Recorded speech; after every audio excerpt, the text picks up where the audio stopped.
Allez, bonsoir à tous et bonsoir à toutes. Bienvenue sur Geeks League 276. Ce soir dans Geeks League, nous allons parler des news tech de la semaine. On va parler de la Beacon. C'est la convention qu'on a couvert notamment avec Doc. On va vous parler de bière ce soir. On va faire un geek pairing. On a déjà fait le premier épisode. Donc ça, c'est un spécial Star Wars. Donc c'est quelle bière va avec quel personnage de Star Wars, c'est ça? Exact. Un peu diminuer le tapis sonore. Voilà, c'est mieux comme ça. On va faire aussi le tirage au sort. On avait fait un concours il y a à peu près... Waouh. Tout ça À peu près il y a 15 jours. Et du coup, on va faire le tirage au sort. Et on va vous parler de câble management aussi. Donc, je vais faire un petit sujet là-dessus. On va essayer d'être le plus complet possible, même si c'est un sujet très très vaste. Et on va parler de Goodbye. Goodbye, 2 heures de perdu. Ok. Ah, c'est pas le titre du jeu. Non, c'est ça. Et bien sûr, les coups de cœur, coups de gueule et un super Dragon Quiz Point. Voilà. Ouais. Qui a peut-être déjà été fait. Ouais, mais. Le recyclage. Voilà. On ne sait plus. Donc, voilà. Il y a 35 épisodes, donc ça passe. Il veut que vous votiez pour Écolo dimanche, donc il recycle ses Dragon Quiz Points. Allez, c'est parti. Installez-vous confortablement dans votre fauteuil de train, de voiture, de bureau et montez le son.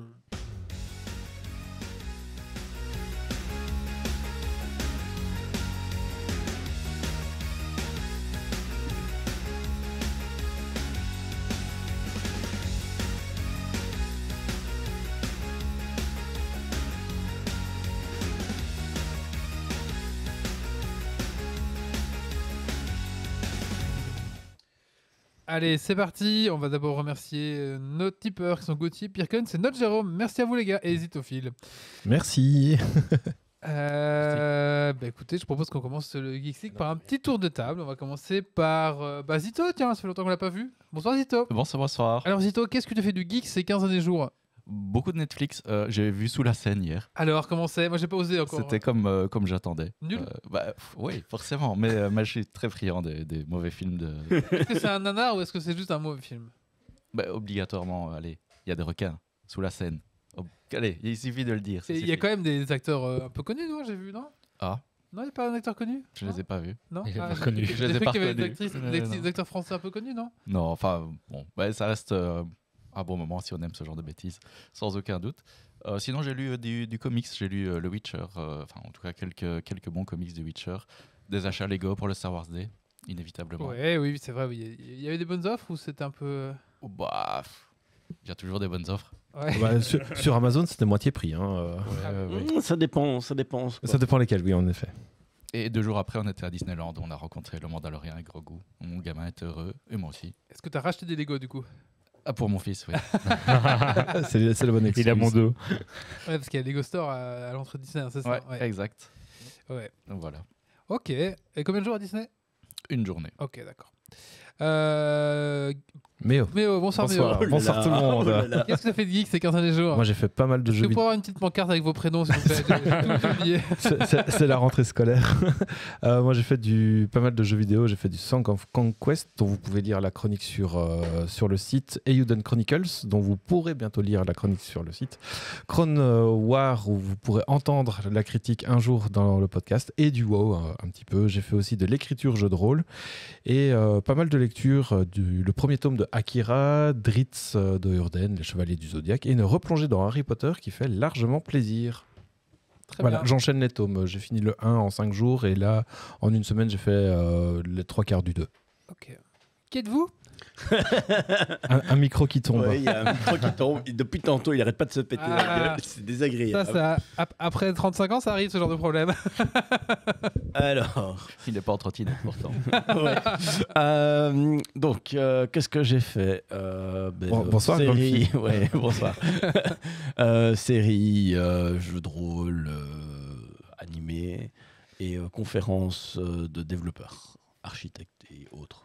Conférence, carrément. Ouais. Et tu regardais ou tu... Je participais. Là j'ai pas le niveau pour donner quoi que ce soit. D'accord. Il y a un moment, voilà. Et nous avons Doc Ever ce soir. Bonsoir Doc. Bonsoir. Alors Doc, qu'est-ce que ça fait de geek ces 15 derniers jours? Alors, un peu de lecture dans les comics, le dernier tome de White Knight avec les fils du Joker, qui est toujours une très très chouette série que je recommande chaudement. Qui est celui après Harley Quinn, c'est ça ou... Qui est celui après Harley Quinn. Donc, Ah il y a oui, Harley oui. Quinn, puis il y a... Le 3 et puis là c'est le 4. Ouais, c'est ça. Ok. Harley Quinn, c'est le 3, donc là c'est le 5. D'accord. Sinon, du jeu vidéo, j'ai redécouvert quelques jeux via l'abonnement Netflix, on s'en reparlera.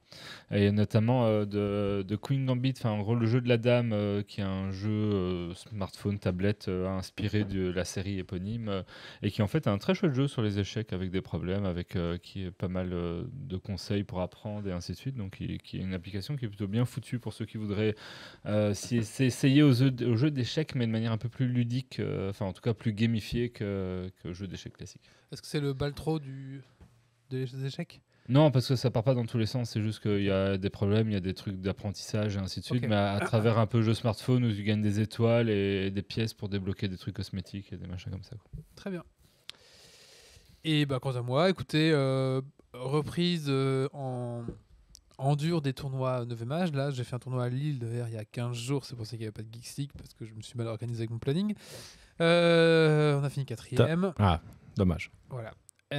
Et sinon, bah voilà, à peu près pas mal de Helldiver aussi. J'ai toujours à fond dedans. Donc Helldiver, moi j'aime bien. C'est vraiment un bon jeu détente, je trouve. 2-3 runs, moi j'adore. Et puis voilà, j'ai pas vu sous la scène par contre. Je suis un peu jaloux. Pas encore.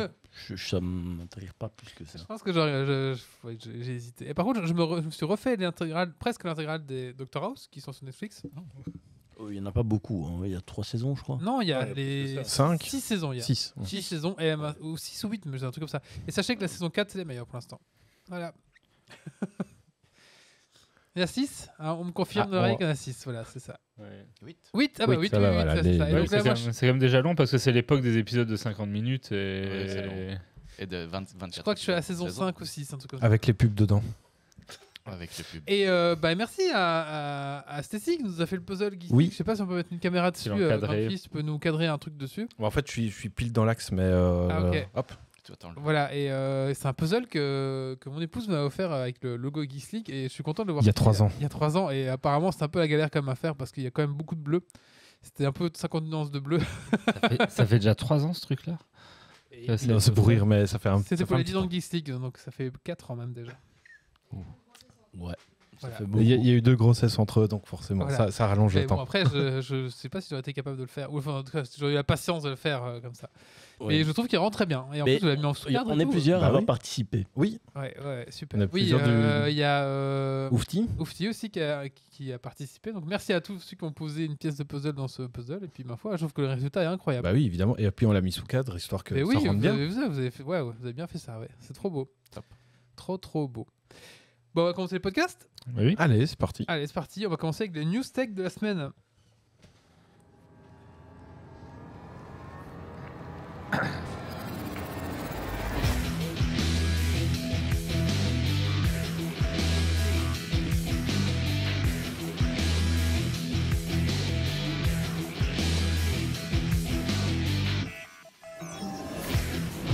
Donc selon vous, dans les rues et vers l'or, qui est le grand vainqueur? Les rues vers l'or de. Ceux qui vendent le matériel et les concessions. Exactement, les vendeurs de pelles. Et donc dans la ruée aller aux intelligences artificielles et à tout ce bazar-là, ben, le grand gagnant, c'est Nvidia qui fournit les puces pour faire tous ces travaux d'intelligence artificielle et qui a quand même dépassé la capitalisation boursière d'Apple, ce qui n'est pas rien. Mais Wally va vous en parler un peu plus. Et oui, parce qu'NVIDIA est devenu le roi de la jungle. En effet, il faut savoir que 88% des cartes graphiques qui sont vendues dans le monde sont des cartes NVIDIA. Donc c'est fini le AMD, c'est 50% du marché. La NVIDIA a tout rasé. Alors il faut savoir que, ok, on a les GeForce qu'on connaît tous, hein, les GeForce qu'on peut acheter, nos cartes graphiques à nous de gamers. Mais il faut savoir aussi qu'il y a tout un pan du marché professionnel, et notamment. Oui, mais faut voir ce qu'on appelle carte graphique. Hein. Parce que ta carte graphique est carte graphique. Je veux dire, quand tu prends tout ce qui a été utilisé pour le crypto-minage, c'est aussi des cartes graphiques. Exactement. Mais il y en a certaines qui n'étaient pas des cartes graphiques, en fait. C'était juste des GPU. Ouais. Donc, Ouais, mais ça rentre dans les cartes graphiques. Oui, ici. mais- Oui, mais si c'est un GPU, mais que tu n'as pas de sortie vidéo, que tu ne sais pas utiliser en tant que carte graphique, moi je suis désolé, c'est pas une carte graphique. Oui, mais c'est un abus de langage pour le grand Ouais, public qui parle de oui, grande oui. pour pas parler de GPU parce que le mot est moins connu. Enfin, On va parler encore après. On va justement, Nvidia, je pense que c'est un peu le fil rouge de ces news tech. Mais oui, en tout cas, sachez que en tout cas, les 88%, c'est la part de marché de Nvidia, ce qui est vraiment énorme. Hein, par contre, on arrive vraiment. Pourtant, il y a Intel qui a essayé de faire une petite place dans le GPU, mais ça n'a pas trop cartonné. Et puis AMD, ma foi, qui joue le challenger. Donc voilà, vraiment étonné parce que pourtant AMD, vous comptez au moins 100 ou 150 € moins cher pour une carte graphique, donc c'est comme vraiment épatant que. Oui, mais en fait, quand tu dis tout ce marché-là, justement, le gaming, c'est qu'une fraction. Oui. Et donc en fait, cette guéguerre qu'on voit au niveau du gaming, peut-être que les autres concurrents étaient présents à cette échelle-là, mais sur les autres applications comme l'IA, comme les minages, comme tout ce que tu veux d'autre, Comme les fermes de rendu. ils étaient tout 3D, seuls dessus et ils ont défoncé tout le monde, quoi. Voilà, il faut savoir qu'ils ont vendu en 2024 8,7 millions de GPU. Voilà. C'est pas rien, c'est pas rien. Écoutez, voilà. News suivante. Oui. Alors, c'est pas moi qui le dis, c'est la NSA. La NSA publie des conseils sur les bonnes pratiques à avoir pour protéger vos données, notamment sur vos smartphones. Et selon eux, il faut redémarrer son smartphone une fois par semaine, car ça peut forcer certains hacks à repasser des sécurités qu'ils avaient contournées, et donc les rendre moins opérants, et rendre aussi les choses plus difficiles pour les hackers. Et bon, l'espionnage, la NSA, ça les connaît, hein, donc on peut peut-être leur faire confiance sur le sujet. Sauf si tout ceci n'est qu'une manipulation de leur part pour vous rendre plus vulnérable, à vous de voir quel paranoïaque vous êtes. Redémarrez votre PC, redémarrez votre téléphone et acceptez les conditions de la NSA. Oui, c'est ça. Ouais, ok, très bien. Ah. Mais... Allez, la news suivante, on va vous parler d'une nouvelle Lex Luthor. Hein. Donc Lex Luthor, c'est Elon Musk, hein, bien sûr. Donc après, bon, il y a quand même eu les succès de Starship. On en parlait justement avant le podcast. Donc le 4e décollage de la grosse Navette. C'est pas une navette, si c'est une fusée. Fusée. La grosse fusée. Fusée, voilà, c'est ça qui fait quand même 5000 tonnes. Et à Oui, terme, je sais plus les chiffres. enfin 7000 tonnes. C'est gros. Mais au final, c'est la différence entre navette et fusée, c'est que le form factor au final. Non, t'as une côté. T'as le form factor, mais t'as aussi le but de ce que ça fait. Oui, mais parce que historiquement, les fusées, c'était du one-shot et les navettes, ça réatterrissait, c'était réutilisable. Et maintenant, Elon, ces fusées, il les repose pour les réutiliser.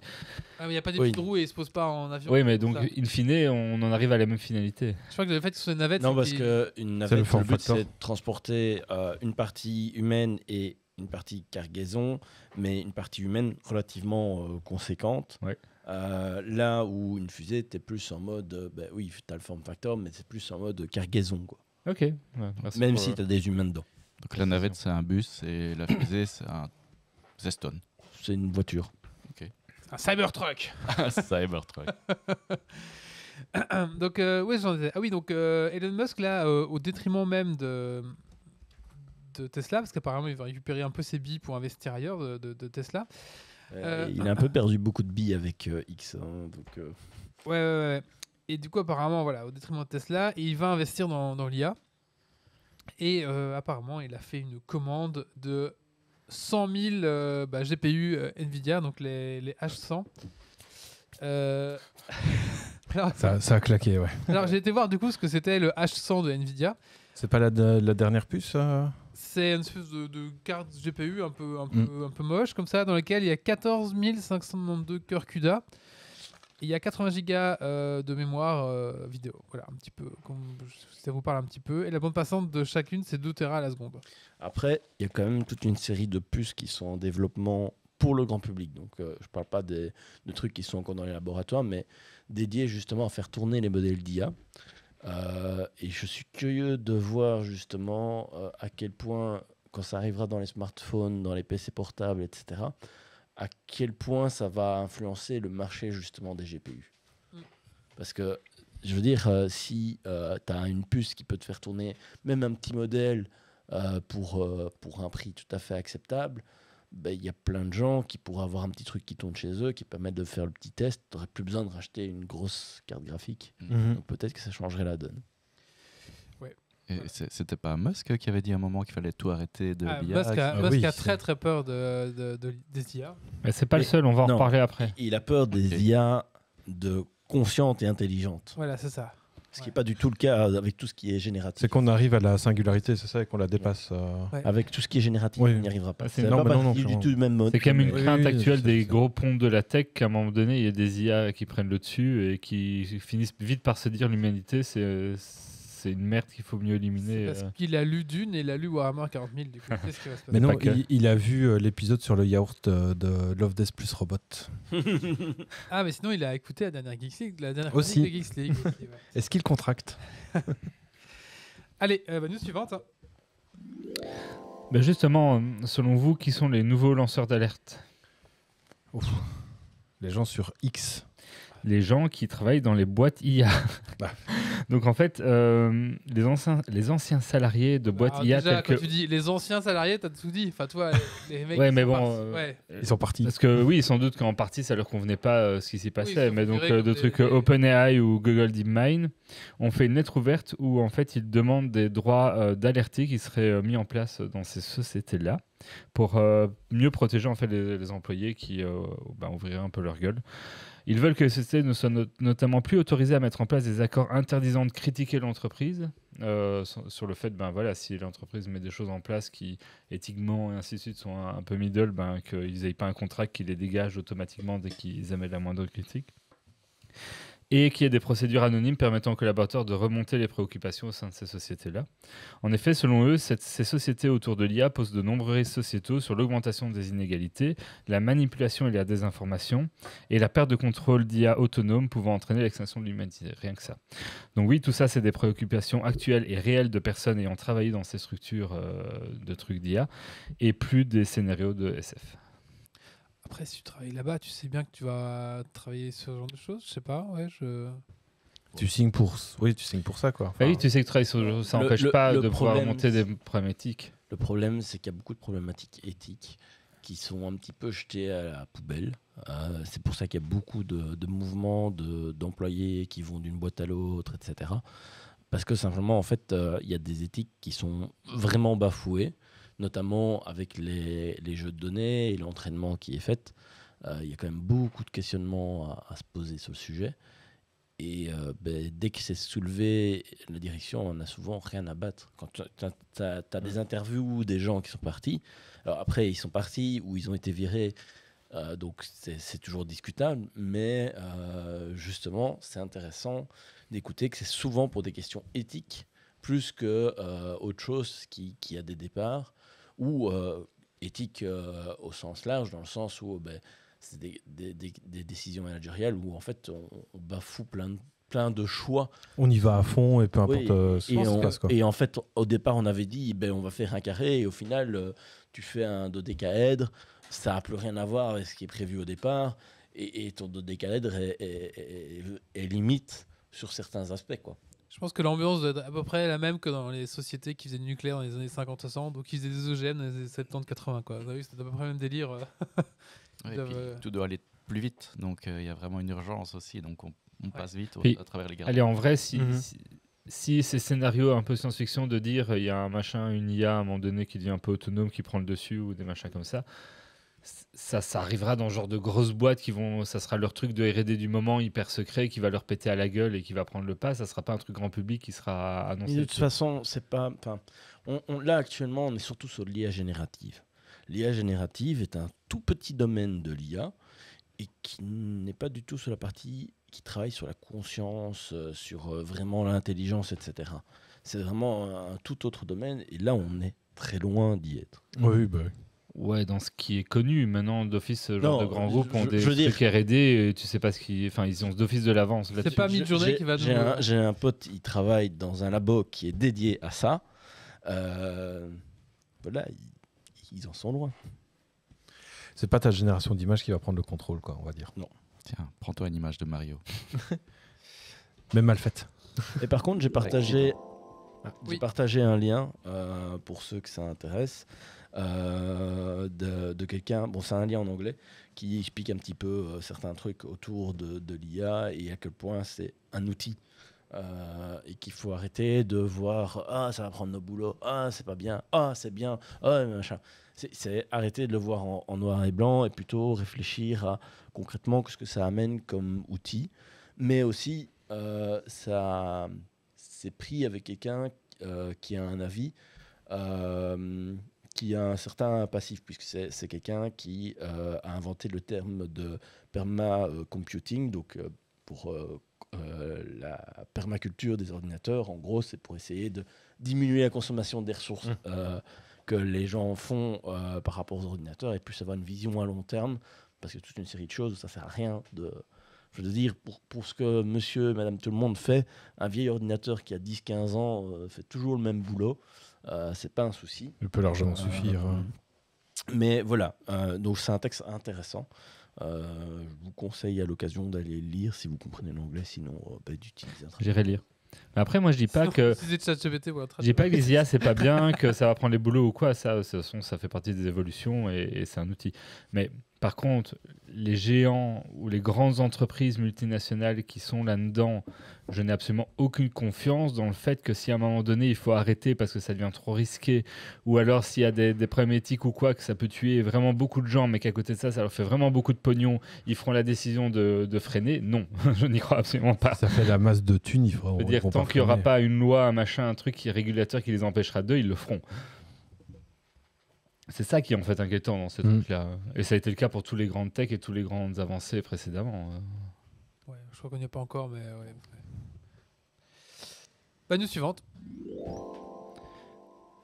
Ouvrez la cage au App Store. Laissez-les rentrer dans votre iOS. Et oui, il faut savoir que grâce à une loi européenne, maintenant, Apple est obligé d'ouvrir son marché à d'autres stores. Donc on a le premier qui va arriver qui s'appelle Aptoid. Apparemment on était déjà sur Android avant. Donc voilà, mais sachez que pour l'instant, moi j'ai testé, on ne peut pas encore. Alors il est pas, enfin pour installer l'App Store, faut pas aller sur l'App Store. Comment dire ? Oui. Il faudra aller sur un lien Safari qui va vous inciter, qui veut vous inviter à. Du coup là vous allez l'appeler depuis le lien Safari. Et il va falloir avant ça aller dans vos options d'iPhone et cocher j'accepte l'installation des App Store tierces. Voilà. Et quand cette case est cochée, alors vous pourrez l'installer. Mais pour l'instant ça ne marche pas parce que Aptoid est sur invitation. Et donc il faudra inviter pour pouvoir l'installer. Mais en tout cas, ça annonce l'ouverture au marché du niveau d'Apple.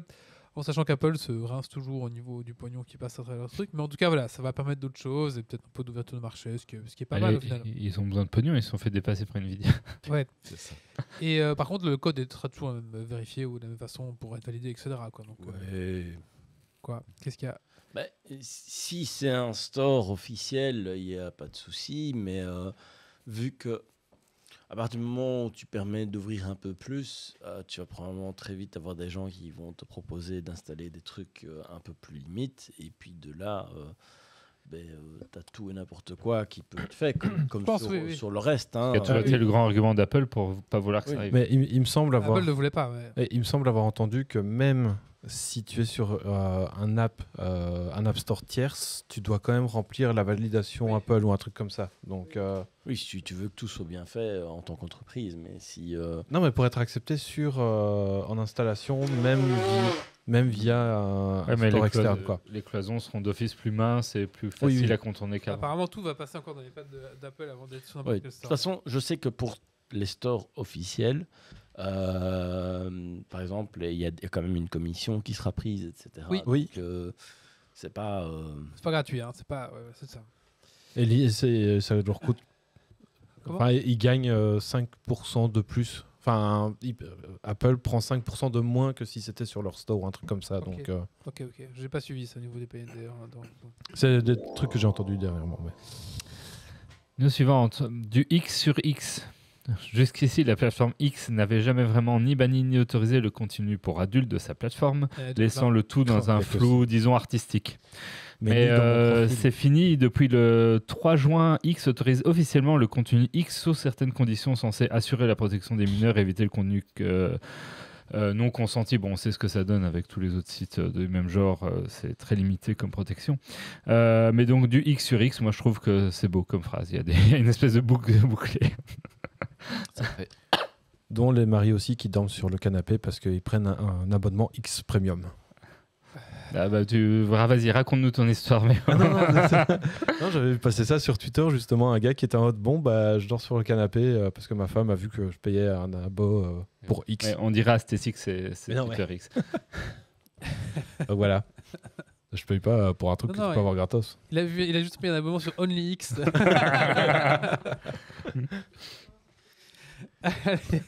C'est tout pour les news tech. Oui. Ils avaient aussi à rajouter qu'il y a Adobe, donc Photoshop, qui a rajouté une petite condition générale. Oui, dans elle est belle celle-là. En gros, ils se donnent le droit d'avoir une vue sur tous vos documents et tous vos travaux qui passeront par Photoshop. Ah bah oui, parce qu'ils ont mis l'IA dans leur outil, il faut l'alimenter. Ouais, il faut l'alimenter, je pense. Mais du coup, là, ça gueule vraiment parce que ça a déjà tout payé ça. Non, Oui. ils peuvent voir ce qu'il y a. Et en Mais plus, ils peuvent aussi décider de désinstaller Ouais. ou installer. What Ou, Ah ouais, Ah ouais oui, c'est en mode YOLO. C'est un peu comme Amazon et Kindle, quoi. Et là, les gens ils gueulent quoi, parce que surtout qu'on part quand même d'un modèle quand même à la base où tu payais le logiciel et c'était à toi, et puis voilà. Après, c'est passé C'est un abonnement. machin. Ouais. Et là, ça gueule un peu quoi. Niveau... Ouais, donc de plus en plus au numérique, tu n'achètes plus du numérique, tu loues du numérique. Mais du c'est coup, c'est normal, ça rapporte beaucoup plus en fait. Ah oui, c'est. Ah oui, j'avais dit pas le contraire. Et C'est ouais. juste que les gens sont cons de toujours aller chez les mêmes. En fait, ils se font tout savoir. Je veux dire, à l'heure actuelle, il y a très peu de logiciels. Non, je suis désolé. À l'heure actuelle, il y a très peu de logiciels où tu as vraiment un qui est absolument incontournable chez un. Parce qu'il y a des alternatives et c'est une question d'éducation, de ce qui est formé dans les écoles, où les gens se font avoir parce que quand tu es étudiant, tu peux avoir des prix pour rien du tout, avoir une tonne de logiciels qui, soi-disant, sont le must-have quand tu es dans le milieu professionnel. Et puis tu te dis, je vais continuer avec ça, puisque c'est avec ça que j'ai appris, je ne vais pas réapprendre un nouveau logiciel. Sauf qu'en fait, c'est là qu'est le piège. Et Ouais, mais souvent les alternatives qui sont pas le grand majeur du truc ont quand même pas les mêmes fonctionnalités. tu prends par exactement. exemple Premiere Pro de Adobe, ou tu prends DaVinci Resolve, ou tu prends encore 3 ou 4 autres qui existent sur le marché, tu peux avoir les mêmes C'est nul. choses. C'est plus Ouais. comme avant où tu avais le truc absolu. Mais justement, Pareil avec Photoshop. mais tout le monde Enfin, se casse de première, il n'y a plus personne. Tout le monde va chez DaVinci Code parce que c'est beaucoup mieux en fait, ça gère mieux la 4K, etc. Quoi. Et donc, tout le monde se casse. Quoi. Oui. C'est pas. Mais Photoshop, Fi- ça reste quand même un peu le leader. c'est Photoshop, pas- il reste leader. C'est pas Ça Figma, reste le- le concurrent de. Non, Figma. Figma, c'est pour le design. Figma, c'est le concurrent de XD. Mais du coup, Adobe devait le racheter. Au final, c'est Oui, ça a été- C'est quoi le concurrent de Photoshop actuellement? GIMP. Non, Ah, mais GIMP, ça a pas du y en tout a la même d'autres. Ça fonctionnalité. dépend ce que tu fais avec Photoshop. Parce que le problème de Photoshop, c'est que c'est Une Oui, usine à gaz. oui. maintenant. non, c'est que suivant ce que tu veux faire, tu fais pas la même chose. Par exemple, si tu fais de l'édition de RAW de photos, oui, Photoshop le fait, mais il y a des logiciels qui font ça beaucoup mieux.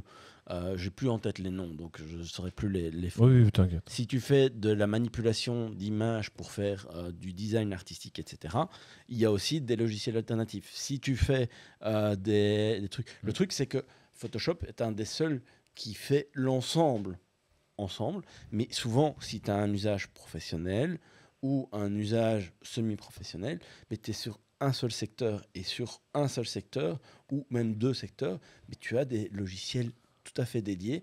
Et à l'heure actuelle, il n'y a plus de comme avant où tu avais un format de fichier qui t'empêche de passer d'un logiciel à l'autre. Tout ça, c'est fini. Donc, je veux dire, la technologie est là pour avoir des trucs. AutoCAD, c'est tout à fait autre chose parce qu'AutoCAD, c'est pas Adobe. Ah, ça, c'est le dessin industriel, en tout cas. Mais oui, du coup, avec mes Oh, il y a collègues, encore, on il y a- a commencé à se renseigner du coup pour avoir d'autres alternatives. Et du coup, on a trouvé. Je sais pas si vous avez vu les prix de Graphicard. Graphisoft. Non. Au secours. C'est quoi Graphisoft je me bats. Ah, du logiciel d'architecte. Ah, mais Ouais, Et c'est quoi, tu- c'est quoi les professionnel. prix Et tu trouves que Photoshop est cher, et puis après tu te lances dans des abonnements, en plus c'est annuel, Ouais, de trucs d'architecte. en mode, Prends au 30% de secours. chaque barre que tu C'est construis. t'inquiète c'est pas, con- tu peux c'est payer. combien le prix C'est 2700 €. Ouais, pour une licence professionnelle, Oui, oui, mais bon. faut pas regarder ça d'un œil privé, quoi. Non, c'est ça, mais. Le truc, c'est qu'un logiciel professionnel, à la base, c'est destiné à un monde professionnel. C'est Ah, mais plus le je cas sais. dans le monde actuel. Actuellement, je veux dire, un logiciel professionnel peut tout autant être utilisé par des gens du particulier qui veulent faire justement des choses Mhm. par eux-mêmes, parce qu'il y a très peu de trucs où vraiment tu as des limites. Le souci, c'est qu'effectivement, quand tu as des logiciels qui ont été pensés pour un monde professionnel, mais par défaut, ils sont plus chers parce que c'est vendu à moins de gens. Oui, tout à fait. Et c'est là où souvent tu peux retrouver des licences différentes suivant le type d'utilisation. Mhm. Et du coup, il faut parfois pas hésiter à contacter en fait les éditeurs. Quand c'est des éditeurs qui sont pas des gros éditeurs, et parfois dire voilà, j'ai un projet, machin, est-ce que vous avez des autres licences en fait? Non, mais Et je comprends. Ça hein, change pas t'inquiète pas. la finalité aussi. Tu connais ça mieux que moi, mais est-ce qu'il n'y a pas aussi l'aspect professionnel que c'est des outils où tu as les droits de licence d'utiliser ça pour un usage commercial, ce que tu n'es pas censé faire dans des outils plus privés Alors, ou dans certains particuliers? cas, oui. Dans d'autres cas, c'est aussi cher parce qu'il y a, par exemple, quand tu as des choses où tu as des calculs qui derrière, par exemple, des calculs d'ingénierie, où derrière, tu as quelqu'un qui doit dire oui, je garantis que c'est bon, et que du coup, tu as des assurances derrière qui jouent, ça rentre Ouais, des dans le assurances, des prix. systèmes de validation, Oui. des trucs Oui, un oui. peu Oui. lourds, Dans Oui, ce il faut cas-là, voir oui. ce qu'il y a derrière, etc. Parfois, ça a du sens. Parfois, ça n'a pas du tout de sens, comme dans le monde médical, où quand tu vois le prix des logiciels, ça n'a pas de sens. Vraiment pas. Mhm. Mais bon, voilà, Les ça c'est un autre débat. Les certifications, accréditations et trucs légaux à respecter en médical sont quand même très très lourds. Et donc, quand tu veux faire un truc qui est utilisé en usage médical, en termes On de. est en T'as quand même 2024. beaucoup de choses en plus, en surcouche à Alors, faire. On est en 2024. La production logicielle a un certain coût, mais c'est beaucoup plus faible qu'avant. De par l'existence de librairies, de frameworks et autres qui t'aident à construire tes logiciels. Il y a Ok, plus de mais si tu le raison vends en de- médical, tu as quand même besoin d'avoir accrédité le truc, d'avoir certifié le machin, d'avoir fait Oui. toutes les étapes que tu n'as pas dans un. Si tu l'as pas fait en Pour médical. faire de la qualité logicielle, le coût a diminué. Oui, mais je veux dire, il y a quand même des C'est pas ce surcoûts en qui plus du fait justifie. que c'est justifié au médical. Après, est-ce que le surcoût qui s'est vendu correspond? Je sais pas, mais Que il tu y a aies clairement un une surcoût. validation de tes calculs, que ce soit dans du médical ou dans une construction architecturale, mais c'est logique qu'il y ait un surcoût parce que derrière, tu veux avoir une certaine garantie. Mais ça doit s'arrêter là. Le surcoût en plus, c'est juste du bénéfice pur. Parce que c'est des pratiques qui datent d'un autre temps, en fait. Oui, surtout que c'est pas mis à jour, les logiciels médicaux, c'est ça. Et Non, c'est prévu, mis à plus jour, compliqué c'est que ça. juste pas mis à jour parce que quand ils font la validation, ils ont la validation avec la certification, avec des versions bien précises, etc. En fait, dans les certifications de trucs médicaux, à chaque fois que tu changes ta mise à jour, tu dois revalider le bazar et tu dois vérifier les impacts, les machins, les bidules. Et donc, en fait, mettre à jour un truc dans le médical, c'est lourd à faire. Mais il y a des nouvelles procédures qui sont en préparation depuis déjà un petit moment en France par des gens de l'ANSSI et autres, justement pour permettre une évolution et une sécurisation de ces logiciels beaucoup plus poussés que ce qu'il y a actuellement. Parce que ne pas mettre à jour, c'est une chose, mais quand tu as des failles de sécurité et que tu as tout le reste du système qui est entraîné à cause de ces failles de sécurité, c'est un autre problème. Ouais. Et les pratiques du monde médical à l'heure actuelle, c'est notamment des trucs où tu as un fabricant qui dit oui, ça doit avoir accès à Internet. Mais il te dit pas pourquoi, quand, quel port, Ouais. etc. Et en fait, tu te rends compte que c'est juste quand, par exemple, il y a une maintenance à faire. Et donc, ça veut dire que tu pourras ouvrir juste le port pour un acteur donné à un moment donné, Ouais. au lieu de le laisser en open bar. Ouais. Et en fait, c'est le problème des hôpitaux qui se font hacker. C'est notamment à cause de ça. C'est pas que Ok. ça, mais c'est notamment à cause de ça. Ok. Et oui, il y a le micro qui arrête pas de tomber et on l'a déjà remis 10 fois. Ouais, c'est bizarre. Et il est mis trop long, là, non? Non, c'est pas gars, ouais, tiens aussi. Hein. C'est juste. Bref, voilà, c'est un autre débat. Ouais, c'est intéressant. Ouais. C'est comme je sentais que tu te tassais de plus en plus. Ouais. Mais un petit coup de cœur peut-être. Oui, j'ai un coup de cœur.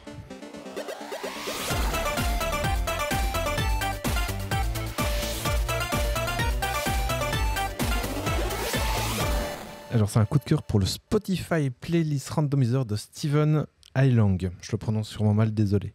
Est-ce que vous avez déjà remarqué que le mix aléatoire des playlists Spotify est à chier? Je n'utilise plus Spotify. Moi, D'accord. j'utilise YouTube Music parce que je le trouve moins bien, mais il est inclus dans mon Non, abonnement je premium. le trouve très bien mon YouTube. Moi, j'aime bien mon YouTube. Bref, en fait, c'est un peu tout le temps les mêmes musiques qui passent, même quand tu as 400 morceaux dans la même playlist. Et en fait, avec cet outil, ça permet un vrai mix de ta playlist que tu sélectionnes au préalable. Et donc, ça permet d'éviter d'avoir les mêmes musiques qui tournent en boucle alors que tu as 400-500 morceaux.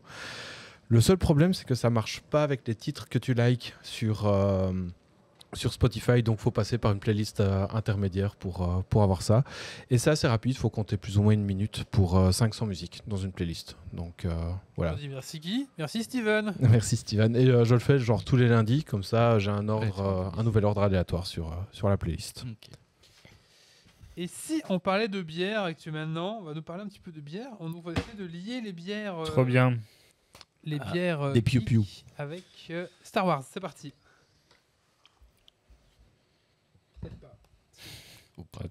Si on a un jingle. Dans 30 secondes dans vos oreilles. Ah, il est cassé. Bon, déjà, tout le monde a son micro qui enregistre, c'est pas mal cette fois-ci. Oh, il est méchant. Bah non, je vais réparer le problème là. Attendez. Ça sera coupé au montage. Ah, Je ne sais pas quel jingle c'est. Je ne me rappelle plus de ton jingle, donc... Il y a une capsule à la fin. Je relance juste le stream deck pour voir si ça part toujours ou pas. De toute façon, c'est toujours la faute du stream deck. Mais Bah oui. J'ai tout réinstallé. Elle me saoule cette merde. N'achetez pas ça. C'est quoi? C'est Elgato, c'est ça? C'est de la grosse merde. Ça, c'est vraiment pas professionnel comme matos. Bah, en vrai, moi j'ai mon Stream Deck qui va très bien. C'est juste Ouais. avec Wally. Ouais, mais. Mais c'est le PC de Wally. Plutôt ça, je pense. Ouais, mais est-ce que tu le débranches, rebranches Non. Est-ce que 10 minutes avant l'enregistrement, tu fais à chaque fois une mise à jour logicielle? Peut-être ça le problème, tu débranches des branches.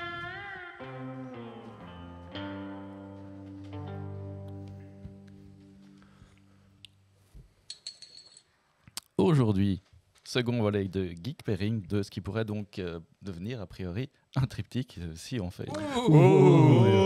Oh, ça c'est dangereux. Ne nous engageons Là, pas sur cette voie. En ne s'engageant en rien. Parler d'un cryptique, c'est un peu comme dire 3 fois Beetlejuice. Hein. T'as Yves qui devient présent autour de cette table. Ouais, et c'est Il est dans le extrêmement jardin lent. là, il attend.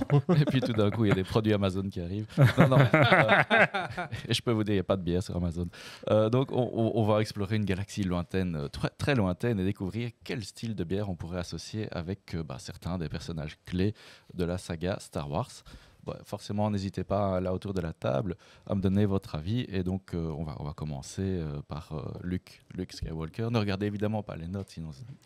Une blonde. C'est une petite blonde Ouais, un truc un peu léger comme ça, Oui, un peu jeune. qui s'évapore assez vite. voilà. Luke étant le héros, pas tellement Enfin, il n'a pas tellement de carrure finalement, mais De charisme non plus. Hein. pas trop de charisme, tout à fait. Mais Jupiler. avant tout, Non, quand même pas. Luke est un fermier. Luke Oui. est un fermier Ah, c'est vrai. et ses parents adoptifs aussi, puisqu'il travaille dans Une une gueuse. ferme sur Tatooine. Et donc, oui, comme on le dit, il est pas très, il est plutôt humble, il monte un peu en puissance au fil des épreuves, mais bon, bref, il est fermier. Et donc, j'ai choisi le style fermier, les saisons, J'aurais plus mis Superman avec une saison. moi. farmhouse, exactement. Mais Moi, j'aurais dit tu m'as déjà grillé mon prochain. Ah, pardon. Le prochain début de mon triptyque. Moi, j'aurais dit peut-être une blonde un peu simple, et puis allez, à la fin de la saga, c'est peut-être une IPA, tu vois. Voilà, il évolue un petit peu. Non, mais C'est une gueuse qui se transforme en IPA. ici, vraiment, c'est un style brassé par les fermiers du Hainaut, à l'époque où on avait encore de grandes fermes. Un Et petit goût donc, de sable, alors du coup. voilà, ça, oui. Ça reflète un petit peu les racines de Luke, mais sans le sable. Enfin, on peut espérer, en tout cas, ça croque pas trop sous la dent. C'est léger, c'est rafraîchissant, c'est un peu épicé. Et donc, une bonne saison, c'est idéal pour un jeune fermier qui rêve d'aventures galactiques. Donc, tu as une saison en particulier en tête? Oui, je pense à la saison de Dotini ou la saison du Pont que tout le monde connaît. La saison de Dotini chez The Rank est super, super sympa. Et on se rappelle donc que le premier sujet de Zito sur Geeks League, c'était la saison. tout à fait. Exact. Oui, tout à fait. Ensuite, Leia, on enchaîne avec la petite ou grande sœur, je ne sais jamais. Si on dit une crique, ça Ah, non, c'est ouais, sexiste. Plus J'imagine- sophistiqué. Moi, j'imagine une bière à la cannelle, moi. Moi, je suis plus sophistiqué. Moi, je verrais bien la Amy machin que tu nous as ramené. Ça collerait bien. Petite saison funk. C'est la petite saison, mais qui a été vieille. Ben, du coup, elle est dans des fûts de vin, donc elle a un côté un peu plus peut-être sophistiqué, un peu plus recherché, et donc c'est un peu ce côté. Là. Ça marcherait, exactement. Ça dépend. Première saison ou dernier épisode ou 8e épisode? Parce que c'est pas le même goût là. C'est pas du tout le même goût. Il faut une bière qui mûrisse un peu. Voilà. Je suis parti finalement moi sur le style triple parce que pour moi, Leia, elle est forte, elle est indépendante quand même. C'est pas non plus, elle boit pas de la petite bière, quoi. Elle est quand même sur quelque chose d'assez solide. Peut-être pas trop non plus. Hein. Est-ce qu'on n'a pas banni ce mot de la table aujourd'hui? C'est le N-word de la bière. C'est le L-word. Merde, alors je m'en vais. Non, le style de bière ici, il est puissant, il a une bonne teneur en alcool, des saveurs complexes, c'est riche, c'est aussi souvent assez doux, un petit peu sucré quand même. À l'image de Leia, la triple est élégante et robuste, capable de tenir tête aux défis les plus ardus. Donc on a souvent un taux d'alcool qui tourne autour des 8 à 9 degrés hein, pour les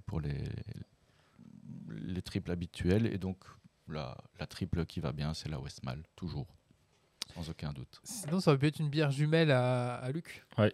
Oui. T'as la saison du pont et la du saison coup, d'Otigny. mon analyse, c'est une saison aussi, ça marche.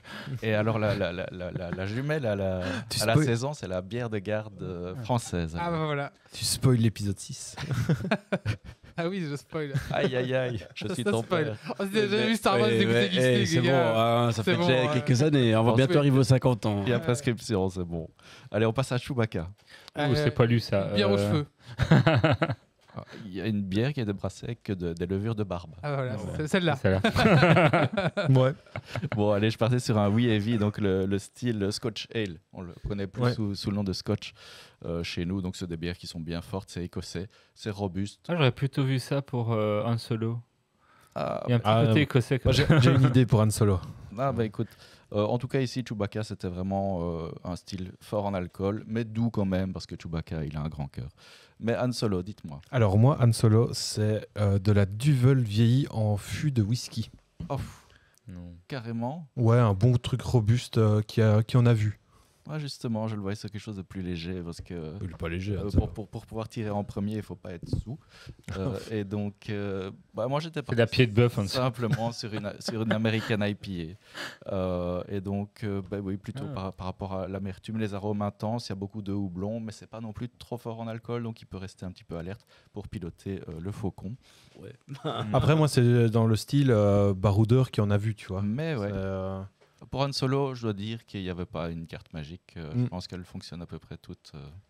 pas aller jusqu'au pas au stout. Non, mais Mais- les bières noires, ça va être Dark Oui, Vador. bah oui, on est, On est d'accord, obligé on est de se le d'accord. garder pour la fin. D'ailleurs, Rod de la nuit, il a spoil. Exact. Bon, Yoda. L'Orval. Oh, l'Orval. Trappiste. carrément. Yoda a une trappiste. Ah, c'est intéressant ça. Parce qu'il est sage. Ouais. Ouais, c'est ça, ouais. L'urine, parce qu'il se pisse dessus tellement qu'il est vieux. Tellement il est vieux. Ou alors c'est tu pars sur le Nike. côté vert. Mais moi, je suis parti sur le côté vert et donc à l'opposé sur le rouge. Et je suis parti quand même sur le vieilli, sur l'âgé et donc typiquement les gueuses et la crique en particulier finalement. Non, mais rouge, c'est le côté obscur, ça marche pas pour Yoda. Oui, mais c'est pour avoir un petit. Le côté un colorique petit marche pas un là. petit tranchant de couleur parce qu'on sent qu'il a toujours été un petit peu attiré, mais il peut pas. Donc il se contente de pouvoir boire de la crique. En tout cas, Voilà. C'est quoi la bière typique de la Saint-Patrick? euh, Toute verte, c'est juste. Oui, c'est de la IPA verte. Ah bah voilà. Avec ça, du colorant. Ça c'est Yoda. Voilà. Mais effectivement, je n'ai pas trouvé de bière verte. J'étais parti de l'autre côté, en effet. J'aimais bien le trappisme, moi. C'est un petit côté. ouais. Oui, le côté Il y a- vieux sage, il y avait pas une je bière, vois où tu veux en venir. D'absinthe. Oh, Non, j'avais pas déjà entendu. Une bonne Westmalle. Non, la West Non, bah, Veteran. quitte parce à aller que dans la notre Westmalle- abus, c'est un bon. Ouais, bah, c'est un parce petit que par- Orval. Parler flamand pour les communautés, Orval. c'est pareil. Petit Orval. Ça marche. Ça, j'accepte. Darvador. Pour la bière, mon ami. Pas une tu bière fais- noire. Rod de la une nuit Imperial disait Stout. la Dark Vados. Ouais, la Dark Vados. Parfumée au Calvados. Pourquoi pas? Je la connais pas, celle-là. Ah, il n'y a pas une bière brune qui a un goût de fumée. Si, bien sûr. Hein, on trouve pas mal de. Bah, Tu spoil encore. Moi, je dis quand même GG à Rod de la nuit d'avoir trouvé une bière que Zito connaît pas. Oh mon Dieu, si tu savais tout ce que je ne sais pas. Non, mais donc forcément Darvador, c'est l'Imperial Stout. Hein. Avant, on disait Russian Imperial Stout, mais on a oublié le Russian depuis un an ou deux. Et donc, oui, pour lui, c'est évident. C'est impérial, c'est noir, c'est sombre, c'est très fort, hein, puisque l'Imperial Stout aussi entre 8 et 12%, même parfois plus. avec un reflet de cric pour son sabre. Avec un petit quelque chose, oui, pourquoi pas. En tout cas, chez nous, l'Imperial Stout de référence, c'est le Black Albert de chez Streuss. Ça fonctionne très bien. ou sa petite sœur, la cuvée Delphine, ou plus sa fille que sa sœur d'ailleurs, hein, Delphine, Albert. Il y a vraiment un lien. Mais donc, n'hésitez pas à donner vos retours. Mais il manque Jar Jar Binks, Tout c'est ça. qui Jar Jar Binks? Non, lui, on l'a oublié. Ce n'est pas un personnage. Ça, c'est la pied de bœuf. Ce n'est pas un Non, personnage. non, non, parce que c'est Zarbin, il est. Non, Pied de bœuf, c'est trop calme. Faut un, non, Faut un machin truc- débile comme bière. La Cara. Genre le machin, la congelée à 80 degrés. Là, Ah oui, qui a allumé. Ouais. Lui, il ne mérite qu'une bière sans alcool, de toute façon. Et donc voilà, si le format vous plaît, on passera peut-être à la Justice League et peut-être alors avec Superman et la saison. Va falloir que Et je- Obi-Wan Et Kenobi. Batman surtout. Moi, je veux la bière de C'est simple. Batman. Ouais, la bière de Batman, oui, ce noir et sombre. Ça va être. La Guinness. Pour Mais, Obi-Wan. mais Obi-Wan, ouais, un petit Pourquoi, quelque chose de. Bah, parce que Ewan McGregor. Parce qu'il est black, c'est ça? Mais non, parce qu'il est anglais. un truc un peu british ou alors un Oh là barley, là. un barley wine. Bah ouais. un truc- Bon, Wallis, aussi, t'auras peut-être un coup de montage à faire quand même. Ouais, moi je vois Rien de une mal. bonne Guinness sage. il vient quand Et même de dire calme, que quand Obi-Wan même. Kenobi Et était black. black. Ouais, Ah non, je confonds avec l'autre. Comment il s'appelle le mec? Finn. Window. Finn. Yondu, c'est ça. Ouais, Window. Oui, mais Swindu. Mais voilà, qui est calme, plat, anglais. comme la Guinness, quoi. Moi, j'attends la version Futurama de l'appareil HBR. Oh, il va falloir que je revoie toute la série, je ne me rappelle plus. Bah, merci en tout cas. Sinon, je Et- vous fais rapidement celle sur Harry Potter, c'est B. Robert pour tous. Voilà. Ah voilà, ouais, ça c'est facile. Allez, que la bière soit avec vous. Merci. Qui est pas très bonne d'ailleurs, la bière au beurre. Non. Bah, Bah, c'est pas de la vraie bière. Non. Non, mais la faire soi-même, bon, tu dois faire chauffer ta bière et mettre 3 tonnes de beurre. Grumpy, un petit coup de cœur? Ouais.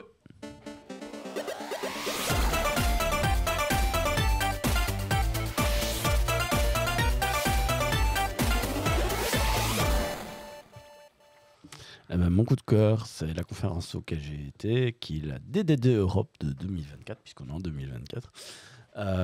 Donc c'est une conférence qui est destinée principalement à architectes, programmeurs, développeurs, gens qui sont dans l'informatique, qui est sur le DDD. Donc le DDD, c'est Domain Driven Design, pour ceux qui ne connaîtraient pas. Le but du DDD, c'est de pouvoir faciliter le développement de logiciels dans le cas où il y a beaucoup de complexité.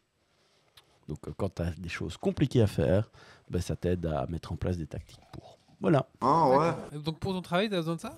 Notamment, oui, alors peut-être pas au quotidien, mais c'est des choses qui m'intéressent et puis ça permet d'évoluer sur tout ce qui est architecture et des choses comme ça. Ok. Merci Grumpy. Je rentre pas plus dans les détails parce que j'ai pas envie de noyer les gens. Oui, non, mais y a pas de souci. On n'en Et demande c'était pas. à Tu Amsterdam. nous as déjà perdu, donc. Alors, on demande dans le chat, on demande Ilou Dédé. Voilà. Il était à Amsterdam. Allez Doc, on va nous parler de la Beacon. Oui. Et il faut savoir qu'à la fin de cette chronique de Doc, on fera le tirage pour gagner ceci. Hop. On va en reparler dans la chronique. en Ouais, fait. mais je vous les montre. Voilà. Hop, c'est parti. C'est pas parti. Putain, ça recrache. Ça me saoule. Et pourtant, j'avais tout réinstallé. On a eu 3 épisodes sans problème. Et là, bim, bam, boum, ça reprend. Voilà. Si vous travaillez chez le gâteau, je vous hais. Et voilà, j'ai appuyé sur Stacy. Sauf si vous lui envoyez du nouveau matos qui Non, fonctionne, il non, vous haïra moins. On peut discuter. On va Ça discuter. s'achète, ça s'achète. On prend du nouveau matos. Non, non, mais Y a je pas pense de que souci. Je vais me barrer à la concurrence, vraiment. Je vais, Il n'y a pas des masses de concurrents. je vais inventer la concurrence. Mais c'est pas très compliqué en fait, hein. Ça lance juste des trucs donc.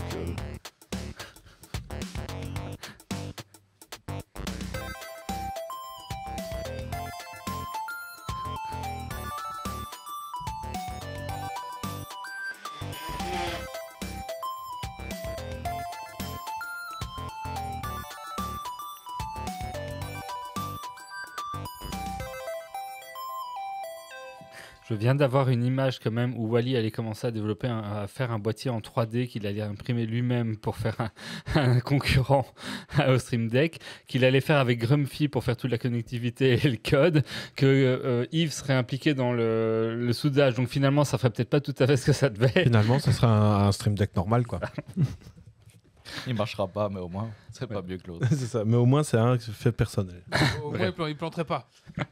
Voilà, la Beacon 2.0, enfin la Beacon deuxième édition en tout cas, puisque mi-mai s'est déroulée cette deuxième édition de la Beacon. On était en live il y a un mois, en live, dans l'appart, puisqu'on n'a pas pu le faire en live parce que ça s'est pas passé comme on voulait, de Liège pour vous en parler un petit peu. Et donc, pour rappel, ceux qui n'auraient pas suivi, la Beacon, c'est une convention, alors, selon leur site, des jeux vidéo, art numérique et de leur métier, avec un gros accent sur le jeu Star Citizen. Enfin bref, si on tire tout le marketing et le blabla pour faire joli, la Beacon, c'est une convention Star Citizen non officielle en Belgique, avec quelques trucs pas essais pour dire que c'est pas juste du essai. Je trouve que Le truc joli, ça sert à avoir des subsides, je parie.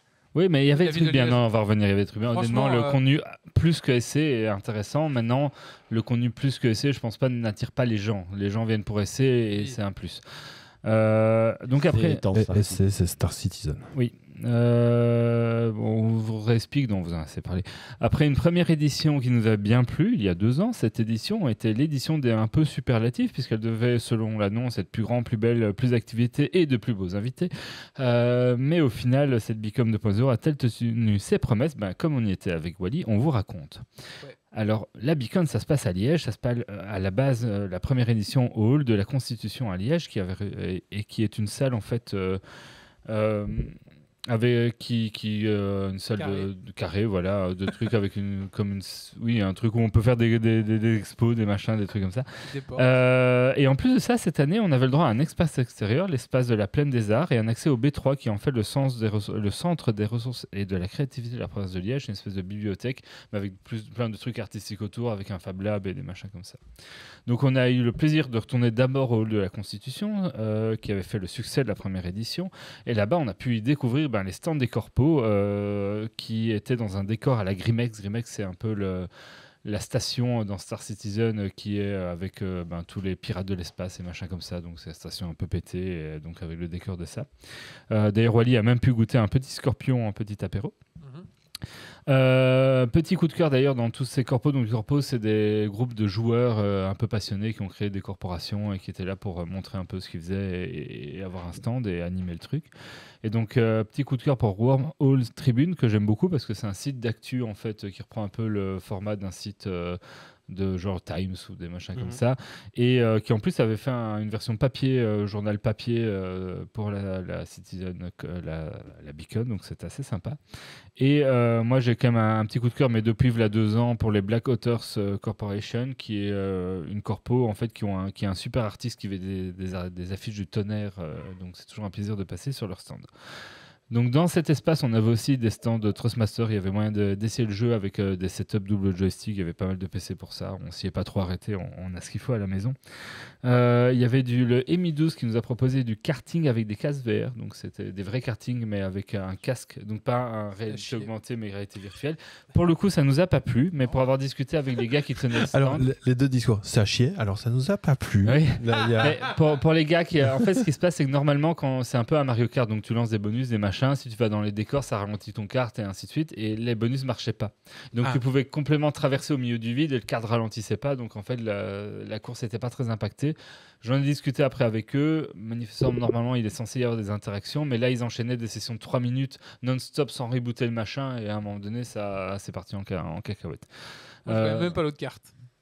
Oui, donc voilà, mais le fait qu'ils enchaînent comme ça, je pense que notre expérience n'a pas été top. Je pense que si tout fonctionne, ça peut être un peu mieux que ça. Ouais, mais alors tu fais pas, parce que là du coup... Ouais, mais à mon avis, c'est la première fois qu'ils faisaient un truc pareil. Mais j'ai pas envie d'aller chez eux si j'ai un truc pété. Je suis d'accord. C'est une mauvaise pub. Des compagnies Star Wars avec des décors et des costumes. On peut retrouver des photos de Wally dans une prison de Mandalorian. Et la scène principale, enfin une double scène en fait. Une scène d'un côté, un espace créateur avec des canapés de l'autre, où il y avait les discours principaux avec les intervenants, les gros youtubeurs, et notamment Chris Roberts, le créateur du jeu, qui est venu faire un petit coucou à la Beacon, qui était l'invité d'honneur. Mais aussi des plus beaux invités. Il y avait JDG qui était là, Hugo Lisoire, Crane et d'autres dont je passerai le nom parce qu'on les aime peut-être pas tous. Et il est salé aujourd'hui. Il les a pas cités. Mais on ne sait pas qui, mais... Moi, je sais de qui il veut parler. On le dira pas. Venez ensuite l'espace extérieur. Regardez la liste des invités et suivez ceux qui ne sont pas cités. C'est pas que je n'aime pas tous ceux que je n'ai pas cités, c'est que parmi ceux que je n'ai pas cités, il y en a que j'aime pas. Voilà l'agneau. Parce que Parce il a ses que raisons. on a le droit de pas aimer tout le monde. Venant ensuite l'espace extérieur, la zone de l'esplanade avec une plaine de jeux phagocytés dans l'espace de convention. Désolé pour les enfants du coin. Donc là, on y retrouvait un grand chapiteau avec de l'espace bouffe et également une scène avec des retransmissions. Alors ça, c'était cool parce qu'il y avait plein de tables, des bancs et une scène et un écran qui était censé retransmettre, mais ça retransmettait pas en live les discours importants, genre avec Chris Roberts ou quoi, où on aurait pu du coup le regarder sur l'écran sans être dans la foule ou au milieu où on n'entend rien. Ça retransmettait des machins en rediffusion. On n'a jamais compris la logique des retransmissions. Du coup, en fait, cet écran, il servait à rien parce que tu savais pas trop ce qui passait dessus. Donc ça, c'était un peu. L'idée était bonne, l'exécution était un peu moins bonne. Il y avait aussi l'Académie des sabres laser qui faisait des initiations tout le week-end. Donc ça, c'était assez sympa.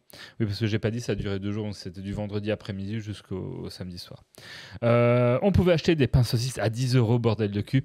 C'est sans doute l'une des bouffes les plus chères que j'ai vues dans ce genre d'événement parce que le pain saucisse à 10 balles, fallait quand même le sortir. Les boulets liégeois, 2 boulettes, un peu de frites et une feuille de salade, c'était 14 €. Le ratio était meilleur que les pains saucisses, mais c'était cher. Donc là, on a pris de la bouffe sur le site, vraiment un peu exagéré. Mais du coup, pas mal de tables extérieures. On a profité du parc. C'était le seul beau week-end qu'on a eu de l'année en Belgique. Donc on a vraiment pu en profiter. Ça, c'était cool.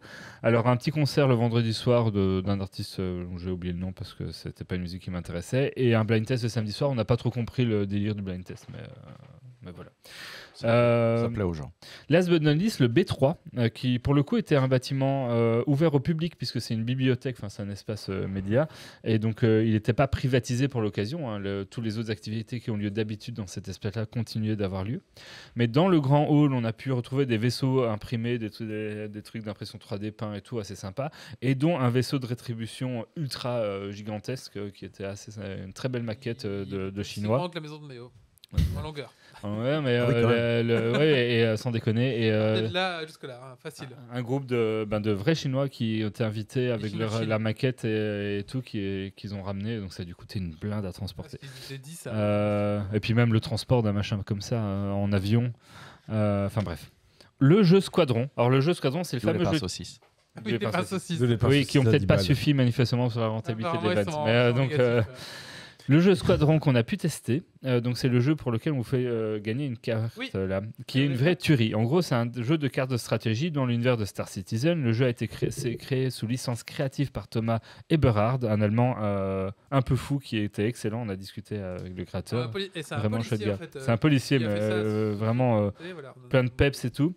Et moi, la question que je me pose, oui. Est-ce qu'ils vont s'inspirer de Star Citizen et te faire payer les cartes 50 €? Une par une. Ça, quand ils auront une licence commerciale, on verra. Oui, parce qu'il y aura des cartes rares. Et donc, c'est là où vous pouvez plus l'avoir. Ils proposent des mécanismes innovatifs sur le jeu. Donc, pas de mana, pas de coût pour jouer les cartes. Il ne faut pas les payer. Vous pouvez jouer 3 cartes sur votre tour. Et vous créez votre main dès le début, vous la choisissez dans votre deck, il y a quand même un peu de règles, mais donc c'est pas de la pioche. Et en fait, vous allez jouer des vaisseaux et des effets pour prendre possession de planètes. Il y a 5 planètes sur l'espace de jeu. Les planètes rapportent un certain nombre de points quand vous les possédez, enfin quand vous les contrôlez parce que vous êtes tout seul dessus. Mais il faut genre 6 ou 7 points, je sais plus, pour gagner, donc c'est assez peu de points. Et donc en 1 ou 2 tours, on peut gagner en 1 ou 2 tours, en fait, si on met bien ses vaisseaux. Donc tout le jeu de l'adversaire, c'est vraiment de casser ce que tu as mis, en même temps d'essayer de s'opposer lui pour éviter d'accumuler les points qui peuvent aller très très vite. Donc le jeu se joue bien, c'est très sympa. Enfin, franchement, la partie avec Wally, on a juste adoré.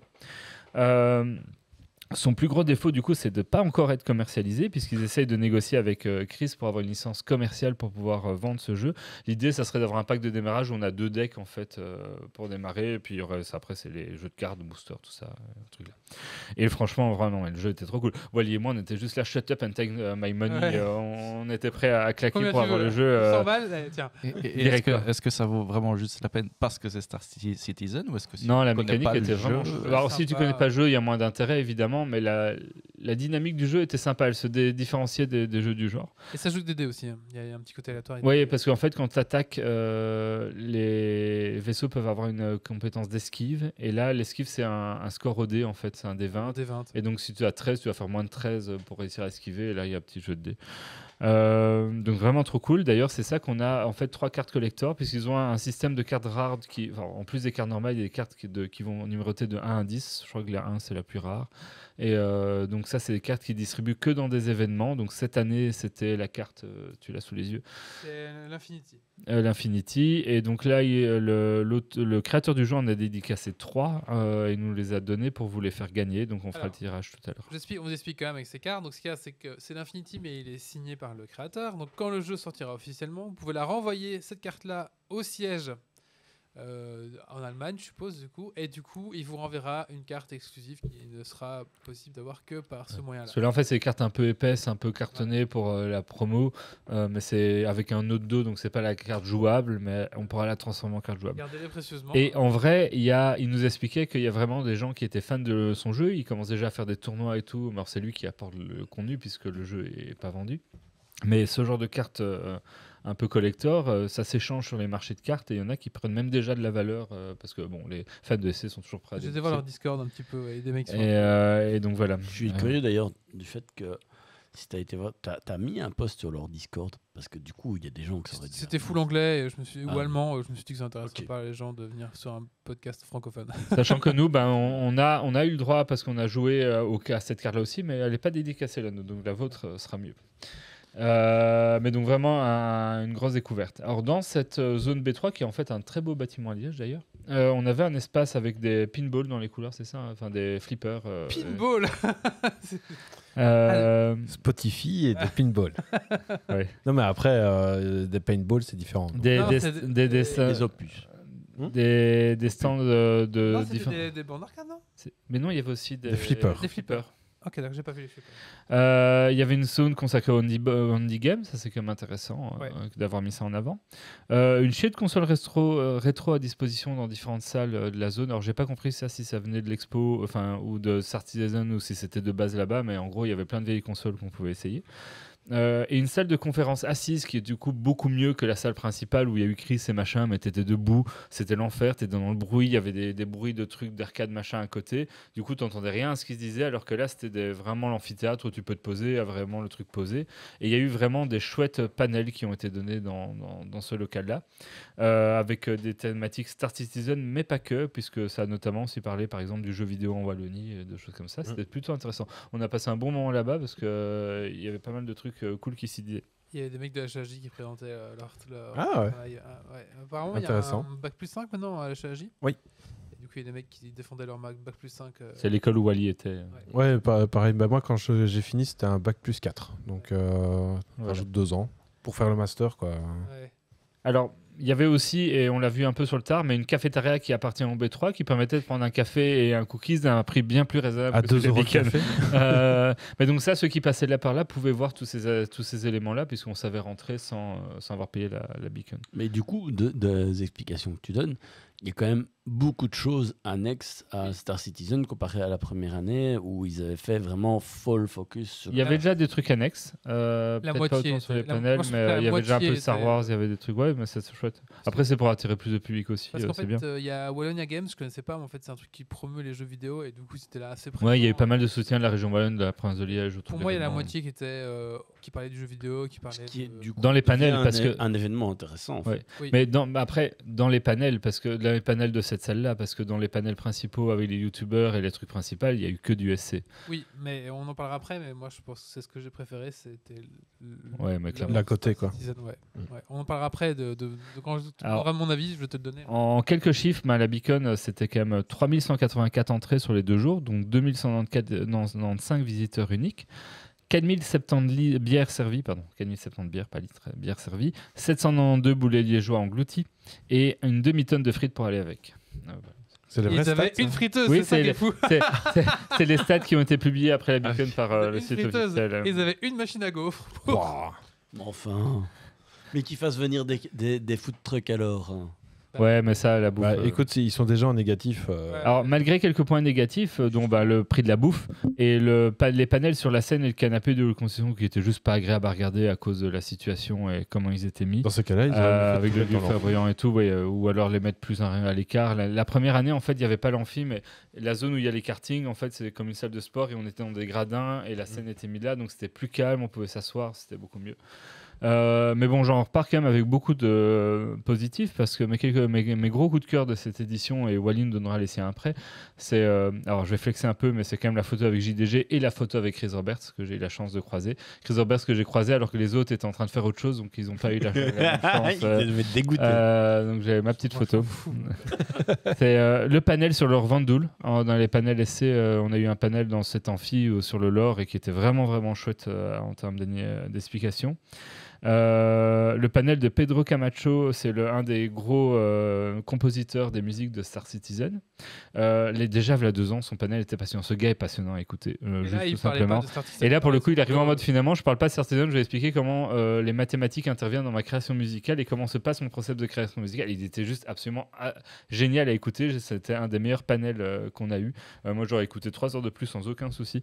Donc, gros coup de cœur. Et dernier gros coup de cœur qu'on a déjà évoqué, le jeu Squadron, parce qu'on a qu'une hâte, c'est de pouvoir mettre la main dessus réellement. Et toi, Wally, du coup, t'en retires quoi? Alors, ce que j'avais bien aimé dans le premier opus, c'est qu'on apprenait des choses en fait. Il y avait des gens qui nous parlaient de Star Citizen, du développement, de machin, et je suis sorti de là enrichi en fait de plein de choses. Ici, là, j'ai l'impression que ils ont fait de la fame pour faire de la fame en fait. Il y avait Chris Robert, ok, mais il a juste dit Hello France. Aucune annonce que dalle. Et puis youpidou, et hop, il est parti quoi, tu vois. Et puis il est juste parti voir les gens. Et moi en fait. Ok, je l'ai vu en vrai, il est plus petit que je pensais. Et puis, c'est tout ce que j'ai retenu de là. Ça, il a rien dit de spécial, que j'ai rien appris. Il y a eu des développeurs qui sont venus parler, mais c'était une salle. On était tous debout, il y a eu du bruit, machin, c'était inaudible. Donc, t'es à côté du bar, il y a des bornes arcade à gauche et à droite de la zone centrale où tu te mets debout pour écouter. T'es debout et t'as tout le bruit ambiant de la zone avec les corpos juste derrière. Voilà, c'est donc, ça. Il y avait JDG, mais il a fait JDG dans un canapé et au final, je sais même pas ce qu'il a dit. Moi, j'ai pas été le voir. Tu l'écoutes en vrai, il dit la même chose sur Star Citizen. Donc au final, bon, voilà. Et les youtubeurs, ils ont rien apporté. En fait, c'est juste de la fame parce qu'ils avaient des gros youtubeurs ou des gros twitchers et c'était la fame pour la fame. Et au final, moi, j'en suis sorti, je me dis mais qu'est-ce que j'ai appris quoi. Et en fait qu'est-ce que j'ai appris, c'était toutes les conférences annexes de la Bologna Games, de les mecs qui faisaient le Handy Game et tout ça en fait c'était enrichissant et c'était vraiment très intéressant. Oui, en essai du coup le Lord Vandoul était cool, mais on aurait voulu plus de panels de ce type-là. Il y avait un panel sur le Lord Vandoul qui nous expliquait toute l'histoire des Vandouls, c'est les méchants. En fait c'est toute la grande guerre fil rouge autour de l'or de Star Citizen. Une animation PowerPoint super bien branlée avec des trucs où toutes les guerres, les machins, il expliquait toutes les petites anecdotes, c'était super intéressant et ça va plus rester. Sur quoi, sur 500 ans, enfin sur. C'était génial. Ouais, t'avais la frise historique qui se déroulait. C'est ça. Et ça, c'était vraiment cool parce que là, du coup, j'ai appris l'histoire du jeu, je suis content, etc. Parce qu'il faut un peu gratter le lore, il est un peu disséminé dans genre 10 ans d'articles, c'est un peu compliqué, quoi. Donc c'était cool que lui, il ait recensé ça et qu'il fasse une petite présentation là-dessus, par exemple. Mais après, c'était de la fame pour la fame, quoi. Et du coup, moi, j'ai pas aimé ça, en fait. Alors, je vais pas passer un mauvais week-end. De toute façon, on a bouffé des frites, mangé des boulettes, et on a bu des bières. Je veux dire, à partir de ce moment-là, il faisait beau. Qu'est-ce qui peut mal se passer? Voilà, c'est ça. Mais je trouve que ils sont un peu perdus en fait dans. Ok, on va parler de Star Citizen, mais on va développer des choses, quoi. C'est pas juste. Je pense qu'ils voulaient gagner, ils voulaient monter en puissance en ayant un événement qui allait attirer plus de monde et qui passerait peut-être aussi une certaine masse critique. Et du coup, il fallait qu'il attire et il a joué là-dessus avec les youtubeurs, avec Chris. Et en tout cas, c'est l'année prochaine, c'est la même chose. C'est montrer des youtubeurs pour montrer qu'on est des youtubeurs. Moi, j'y viendrai pas. Voilà. Moi, je pense que j'y retourne la prochaine dans 2 ans. Je sais même pas si ça a été annoncé, s'il le faisait dans 1 ou 2 ans le prochain. Je sais pas. En tout cas, si c'est ça. Et c'est les mêmes organisateurs. Oui. Ouais, c'est clair. Après, c'était super. Enfin, c'est un truc de dingue à organiser. Il y a je sais pas combien de bénévoles. D'ailleurs, l'organisateur, il a fait un petit malaise à la fin. Je pense que ça a dû le bouffer. Ça fait 6 mois que je prépare ça, mais peut-être même plus.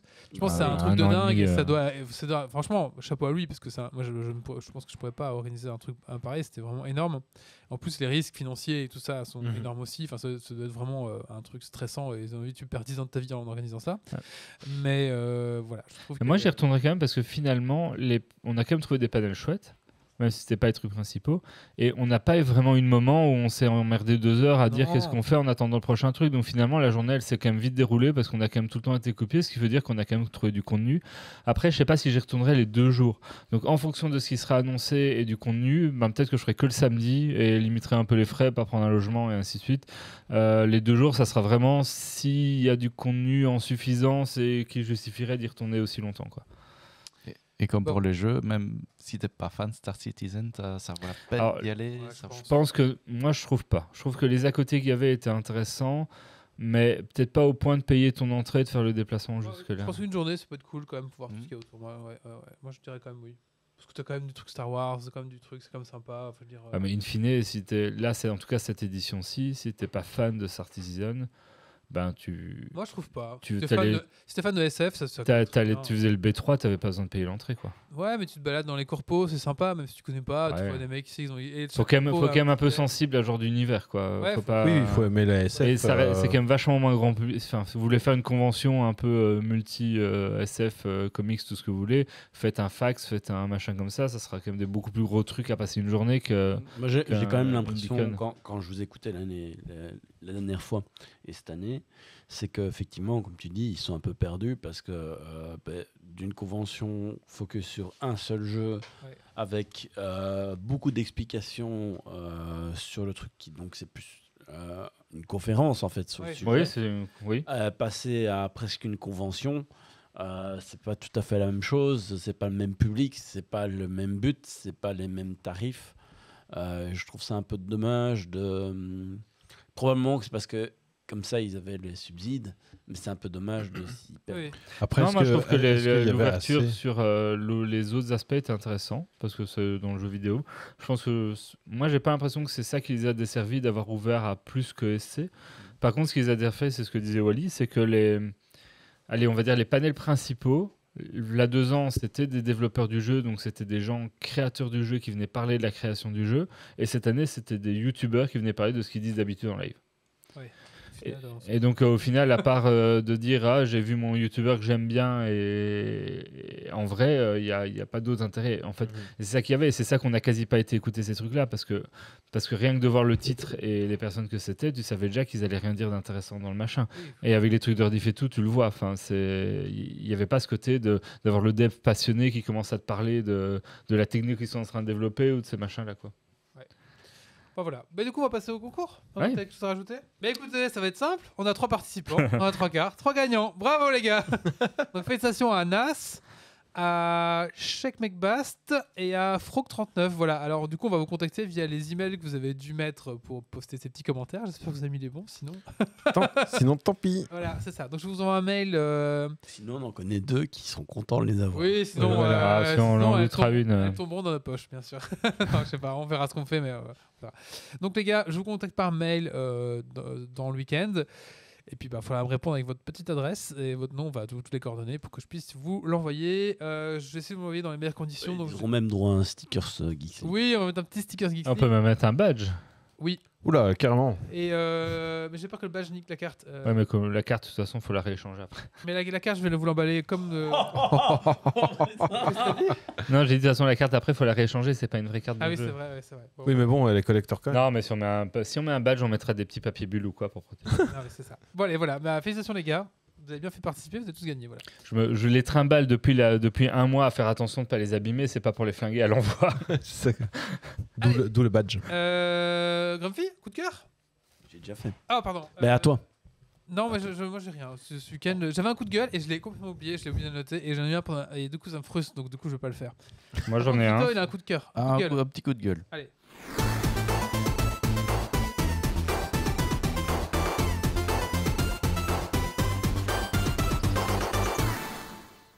Bah, vous l'avez déjà compris, j'organise des dégustations de bière et j'en avais une ce mardi à Jean Blou, chez Jean Blou Beer, donc la brasserie de Jean Blou. J'ai l'habitude, ça fait 7 ans maintenant, d'organiser des ateliers, j'ai mes habitués et de temps en temps des petits nouveaux qui arrivent. Et le fait de pouvoir être à Jean Blou, l'avantage était de pouvoir reprendre un verre après la dégustation au bar et en fin de soirée, alors que tout s'était super bien passé, on a été super bien accueillis, on vient me signaler qu'il y a un ou l'autre individu qui est reparti avec des verres du bar. Et donc, moi, je trouve ça vraiment choquant. Ça se fait, j'entends que ça se fait, mais moi, ça se fait sous mon nom, sous ma responsabilité, entre guillemets. Et j'ai trouvé ça absolument ridicule, surtout que la plupart des gens qui viennent en atelier sont des gens bien élevés. En l'occurrence, on a réussi à en trouver donc un ou deux qui ne l'étaient pas. Et donc, c'était mon petit coup de gueule de la semaine. Est-ce que tu les as contactés? On n'est pas encore tout à fait sûr de qui Mais après, c'est. tu peux envoyer un mail global, genre quelqu'un a machin. J'ai attendu 3 jours avant d'envoyer un mail, effectivement, le temps de digérer un petit peu. Même si, allez, on parle effectivement de verres qu'on peut acheter qui valent 6 € le verre. Hein, c'est pas non plus le drame. Il y en a pour 12 € de verre, mais c'est pour le principe. Et effectivement, j'ai envoyé. Est-ce qu'il y avait des petits étudiants ou des jeunes? Parce que j'ai l'impression que c'est le truc qu'on faisait quand on était jeune, ça, tu sais, de ramener les verres. C'est quand t'es étudiant, tu vas dans un bar, tu prends le verre. Je sais pas, à l'heure actuelle, ça me viendrait plus à l'idée, quoi. Non, mais quand t'es étudiant, oui. Mais pas au nom de quelqu'un, quoi. Enfin, pas quand t'es en groupe avec quelqu'un, quoi. Un ou l'autre jeune, et je ne sais pas l'âge de là ou des personnes dont je pense que. Et je peux pas accuser des gens dont je n'ai pas la certitude que c'était ces personnes. Tu peux toujours envoyer un mail général. Oui, le mail général peut dire je suis dans l'embarras parce que ça est reparti, il n'y a pas de mal, mais ramenez-les. Le mail général est parti, j'ai reçu un coup de fil de, possiblement peut-être une piste pour régler ce problème. On va trouver le colloque, t'inquiète. En attendant, voilà, moi c'est pas le genre de public que je souhaitais attirer.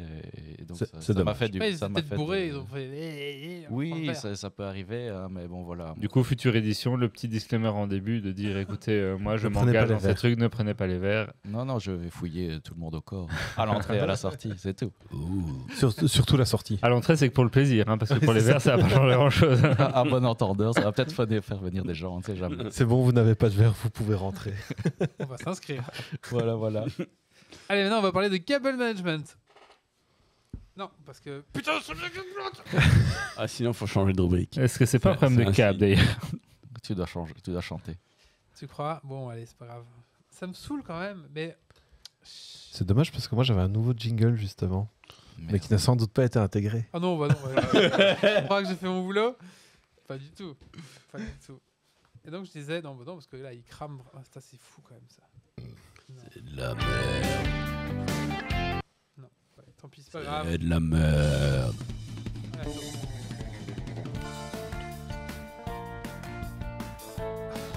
Dieu, c'est si se lancer, c'est pas grave.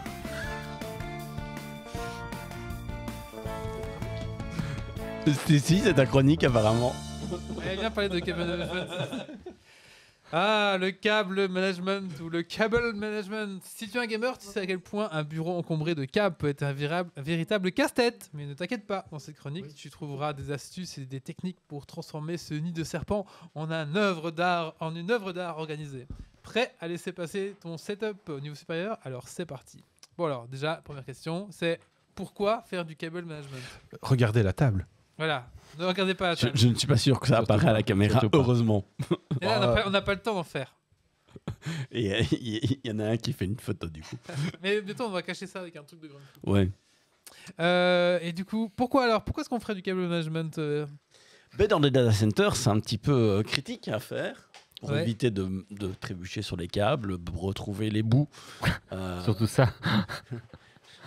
Pour pas que les enfants les un arrachent. exemple, Oui. pour que ce soit joli. De mémoire, toi, ta situation, c'est dans une salle de vie au milieu des enfants. Ouais. Oui, bon, alors avant tout, c'est pour que ce soit propre et plus agréable visuellement quand même, hein, parce que bon, voilà, on a une station de travail où il y a plein de câbles partout, ça peut être moche, ça peut faire un peu bordélique et moins organisé. Aussi, ça peut permettre tout simplement de... Parce que c'est sexy. C'est un peu plus sexy, ça fait un peu plus rangé, mais aussi ça peut mettre une meilleure vie de vos câbles aussi, parce que s'ils sont moins tordus, s'ils sont alignés, s'ils suivent un truc, s'ils sont moins étirés ou moins coincés, ça peut permettre à vos câbles de vivre plus longtemps. Ça vaut la peine de chercher sur internet cable management porn, tu trouves sur plein de trucs. Oui, Des gens qui sont fans de cable management. Ouais, alors je vais pas parler en tant que fan de porn cable management, je vous rassure, mais voilà, personnellement, j'avais un peu je m'étais jamais trop attaché à ça. Ça fait 4 ans que c'est un peu le bordel et les fils sont là où ils sont. Et là, un jour, je me suis dit quand même, une fois j'avais essayé, mais bon, c'était un peu naze mon cable management. Et je me suis dit, une fois que je me mette vraiment bien, que je fasse un truc propre. Et du coup, je me dis, allez, c'est parti, on se lance. Et du coup, je me dis, après ce retour d'expérience, je vais vous faire une chronique. Ça peut être aussi une question de refroidissement en fait, tout simplement. Parce qu'en fait, si vos câbles sont un peu, enfin, ça peut améliorer le flux d'air si vos câbles sont bien triés, bien machin. Mais bon, voilà, en gros, c'est ça. Et pour l'ergonomie aussi, maintenant, il y a des bureaux qui montent et qui descendent, mais Et si aussi. tes câbles se débranchent à chaque fois, c'est problématique. Et voilà. Donc aussi, si vous avez un bureau qui monte et qui descend, il va falloir penser à votre cable management pour pouvoir suivre Ouais, votre. et là, ça devient critique, en fait. Et là, ça devient un Ça, peu plus d'expérience, je peux le dire. compliqué. Parce Là- que si tu lèves mais que tes câbles de l'écran Ouais. sont bien attachés, ça fait Ouais, ou ta rallonge qui Oui, ou la tombe, rallonge, oui. Voilà, donc il y a vraiment pas mal de choses. Alors, du coup, et ça arrache tout. on va essayer ici en 3 étapes d'arriver à un bon câble. Alors, je parle pas du câble management à l'intérieur du PC. Ça peut être une chronique à part, je pense. Oui. Et là, on va Ouais, parler ouais, c'est- vraiment des câbles qui Les sortent. externes. Ah, le De câble management PC. à l'intérieur du PC, t'arrêtes de foutre des plaques vitrées sur ton PC, tu Oui. mets une plaque fer opaque et puis c'est réglé, il n'y a plus de Non, problème. c'est même pas, parce que du coup, Non, parce que tu as aussi une question de le flux flux d'air. d'air. De flux d'air, oui. Là, ça devient plus critique pour la question du flux d'air qu'autre chose. Voilà, c'est ça. Mais la différence, elle est significative ou on parle d'un Oui. demi-pourcent Oui, oui. Non, non, elle est significative. Alors, la première étape. À l'intérieur du PC, pour réussir votre- le flux d'air sur ton bureau. Oui, non, ça, on s'en fout. On sait jamais. La première étape pour réussir votre cable management, ça va être de tout simplement virer tous les câbles inutiles. Hein. Vous savez, ce câble qu'on avait branché une fois et qu'on a laissé brancher et qui pendu toujours à l'arrière de votre truc USB. Enfin, c'est tous ces câbles qui servent à rien, des chargeurs, des lampes que vous avez connectées, enfin, tout ça. Bah, faites le tri déjà, enlevez, gardez seulement les câbles qui sont utiles à votre utilisation. Ok ? Alors, une fois que vous avez fait ça, on va passer à l'étape 2. L'étape 2, c'est qu'on va trier les câbles qui sont encore branchés et qui sont encore là. Donc il y a les câbles permanents. C'est les câbles, sans ça, ça ne peut pas marcher. Donc c'est l'alimentation, ça va être le câble Ethernet, HDMI. l'HDMI, les machins. Donc ceux-là, bah voilà. Les câbles semi-permanents. Donc ça va être les souris, les casques. Parfois on va Les manettes. débrancher, les manettes. Parfois votre webcam. si Le vous voulez Stream brancher, Deck. débrancher. Le Stream Deck de merde. Stream Deck, en général, c'est permanent. Hein. Lui, il est plus là. Il est fini. C'est ça. Celui-là, il veut passer par la fenêtre. Et enfin, les câbles mobiles. Donc les câbles qui n'ont pas besoin d'être en permanence là, par exemple votre chargeur de téléphone qui va être à votre bureau mais qui forcément va vous suivre. Si vous avez un ordinateur portable qui va se docker sur vos trucs, bah, vous avez une alim, bah, c'est là il va... Moi, je aussi. propose qu'on fasse un truc. Si jamais vous avez du cable management chez vous, venez sur notre Discord et on va créer un channel où j'en sais rien, on trouvera un endroit et vous postez votre cable management, des photos de votre podcast, de vos PC, De votre serveur d'entreprise. Ouais, voilà. Et si on faisait un concours pour gagner une carte? Ah merde, non, trop tard.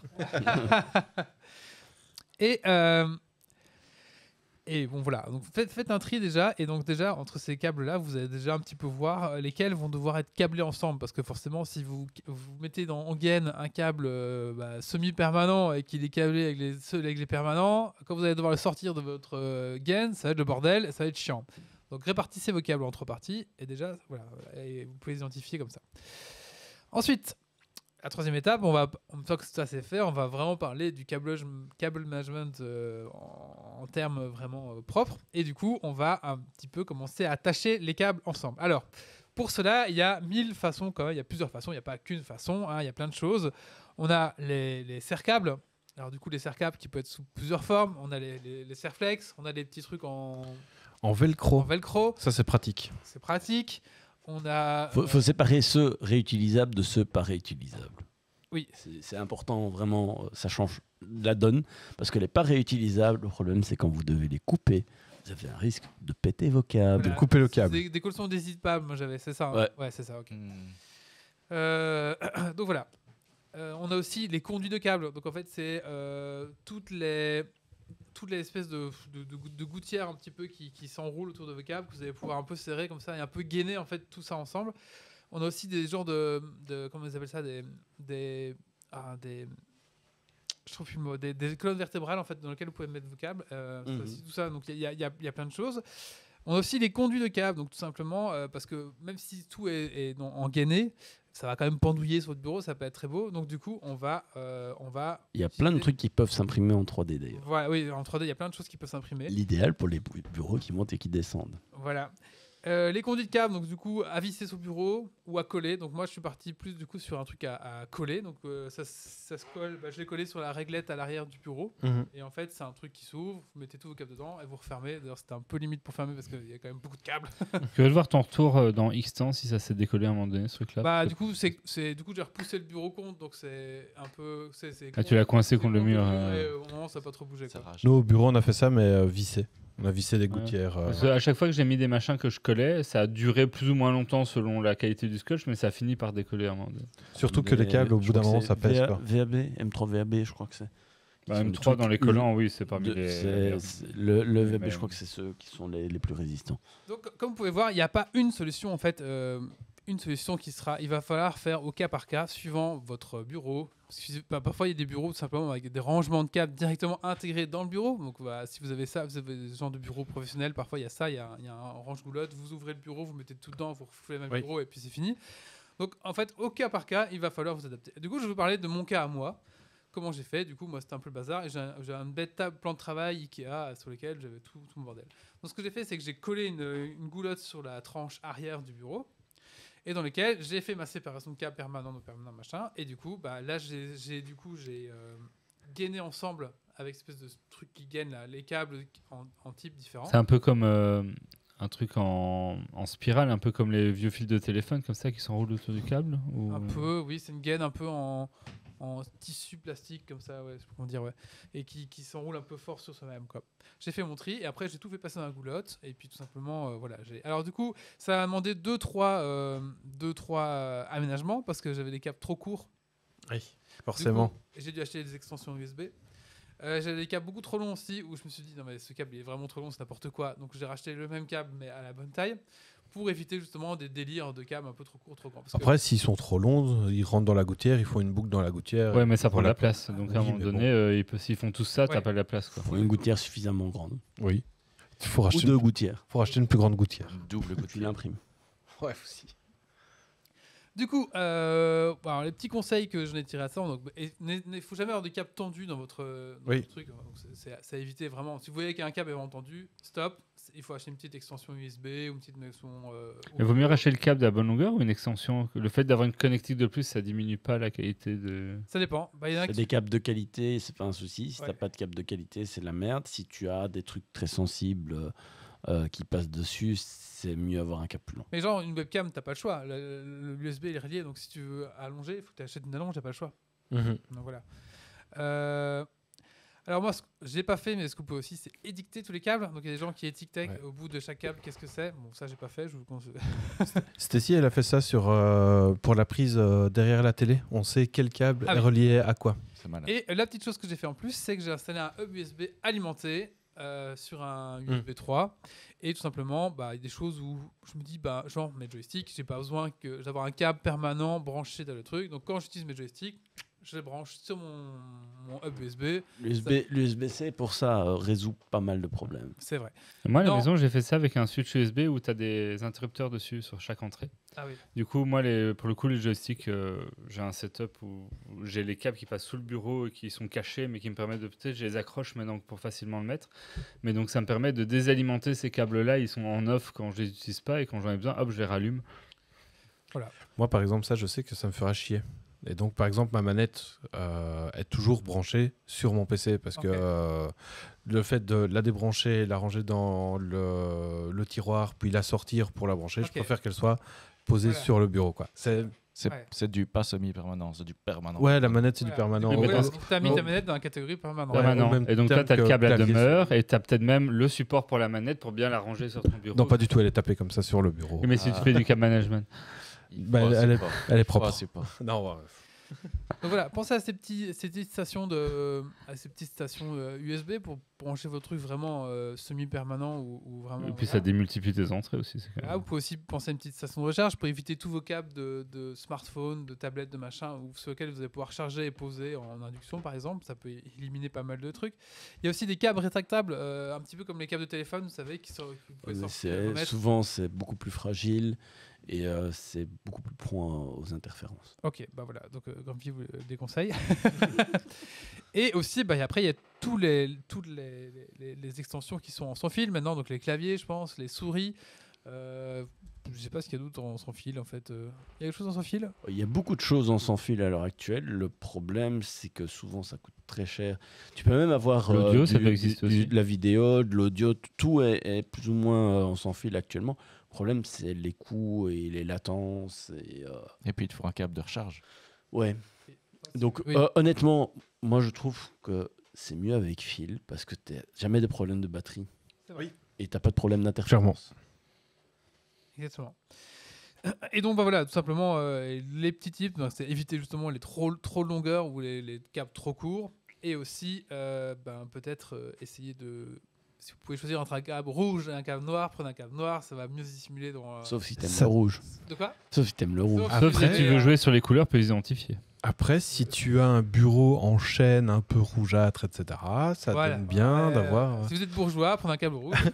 Après, regarde-nous sur Geeksig, au moins on sait quel micro est C'est branché. Et nous sur- aussi, le but, c'est pas sur du câble management, c'est le truc, c'est que De ce savoir. soit- ce soit Alors c'est aussi une forme de câble management, mais avec une autre Câble. finalité. Là, la Ouais. finalité, c'est d'identifier qu'est-ce qui va où. Exactement.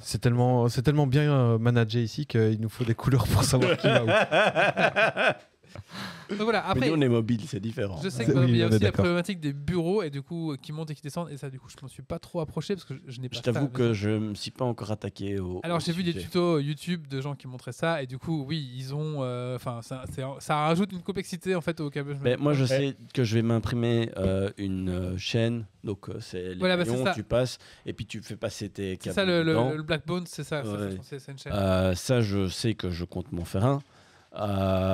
Et puis surtout, je vais m'acheter des aimants néodyme un petit peu corrects pour faire passer, en fait, imprimer des braquettes dans lesquelles je vais mettre les aimants et du coup venir me mettre sur la partie métallique pour pouvoir facilement l'enlever. Parce que je trouve ça mieux qu'une gouttière, par exemple, parce que gouttière, ça finit toujours en bordel pas possible. Et ta tour, elle est au sol ou elle est sur le PC qui monte et qui descend? Moi, j'ai pas de tour. J'ai des portables. Oui, mais du coup, dans ce cas-là, Si tu as une tour, il existe, il y a plein de marques qui font ça, des attaches, que ce soit en métal, en bois, en tissu, en tout ce que tu veux, pour attacher ta tour à ta table, mais il faut une table qui Perso, moi- le permette de Oui, mais monter et donc, descendre. quand tu montes et descends, l'idéal, c'est de limiter un maximum le nombre de câbles qui doivent monter et descendre. C'est-à-dire, Oui. idéalement, c'est un câble d'alimentation Oui. que tu mets dans Oui, mais c'est pas colonne ou toujours quoi. possible. Ouais. Et après, tu viens sous le bureau ou quelque part, tout alimenter dessus. Et plus tu as de câbles qui descendent jusqu'en bas, plus c'est le bordel. Oui. En fait. Mais j'ai vu des setups où les mecs faisaient des trucs incroyables. Moi, par exemple, j'ai ma tour qui est au niveau, enfin qui est sur une étagère externe. J'ai pas un bureau qui monte et qui descend, hein, mais qui est sur une étagère externe qui est au niveau de mon deuxième écran, quoi. Ouais, mais ça, du coup, si tu avais un bureau qui montait et qui descend, c'est le bordel. Parce que tu as tous tes câbles de ta tour qui vont vers le bureau qui devraient Ouais. être flexibles en termes de longueur. C'est Exactement. pas gérable. Sauf si tu mets justement dans un truc prévu pour. Et est-ce que vous faites du câble management chez vous? C'est comment vos câbles? Non. Ah, c'est le bordel. Alors moi, ça commence à être, à chaque fois que je défais tout et que je refais, j'essaie de faire proprement. Et puis après, c'est le bordel. Dans mon salon, j'ai les chargeurs, tu sais, où tu sais brancher plusieurs câbles un peu puissants. Et donc, j'ai plusieurs câbles pour brancher l'iPhone, l'iPad, tous les brols, la montre à recharger. C'est une petite tablette où on met toujours tout à recharger. Et donc, j'en avais marre de tous ces câbles qui pendouillaient. Et du coup, en fait, j'ai acheté des petits trucs d'aimants que tu accroches au câble. Et mon meuble, il y a un montant en métal. Et donc, ils viennent tous s'aimanter dessus et ils arrêtent de traîner par terre. Alors, Vas-y, Tho. vous pouvez acheter ou imprimer. Moi, j'ai pas Oui, c'est mal vrai. travaillé sur le top du bureau. Il est clean, mais en dessous, Ouais. c'est le foutoir. Bah, c'est le principe du cable management. Hein. Voilà, C'est- c'est c'est ça. propre de surface. Ouais, moi, et puis ma tu regardes en surface est dessous. bonne, mais juste derrière, c'est Oui, c'est ça. Bagdad. Non. Si tu veux faire ça je rigole, bien, Goffy, je rigole, tu peux aller plus loin. Non mais je rigole. Mais est-ce que tu as une idée du... Parce que au final, ça fait quand même pas mal de choses. Alors, c'est satisfaisant une fois que tu y es arrivé, mais il y a beaucoup de choses à calculer, des câbles de bonne longueur à acheter, ainsi de suite. Tu as une idée du coût que ça t'a coûté, toi, justement, ce câble management à la Alors, grosse louche? j'ai acheté un pack sur Amazon avec des petites avec des Serflex, des petits zips, un gros rouleau de trucs autocollants et le truc pour emballer les fils et, Yep. et je sais plus quoi et des petits trucs aussi qui se collent mais j'ai pas utilisé ça. Donc soit c'était quoi 16 balles je crois. Franchement, j'ai encore de quoi faire 5 PCD si je veux. J'ai acheté les goulottes, c'était un peu plus cher. C'était quoi 23 €, 24 €. Mais du coup, j'ai de quoi aussi câbler tout de. Il y en a chez Ikea au cas où. Mais alors, chez Ikea, j'ai vu, mais ils sont blancs. Oui. Et quand tu as un Et bureau noir, C'est quoi leur délire avec des trucs pour cacher les câbles blancs? Oui, mais Parce que c'est ça, moins prévu cher. pour passer derrière les meubles. Voilà. C'est plus un truc pour protéger le câble. Parce que le câble management, ça sert aussi à protéger. les câbles. J'ai oublié de vous dire, c'est des animaux, des lapins, des merdes comme ça, des chats. des chats.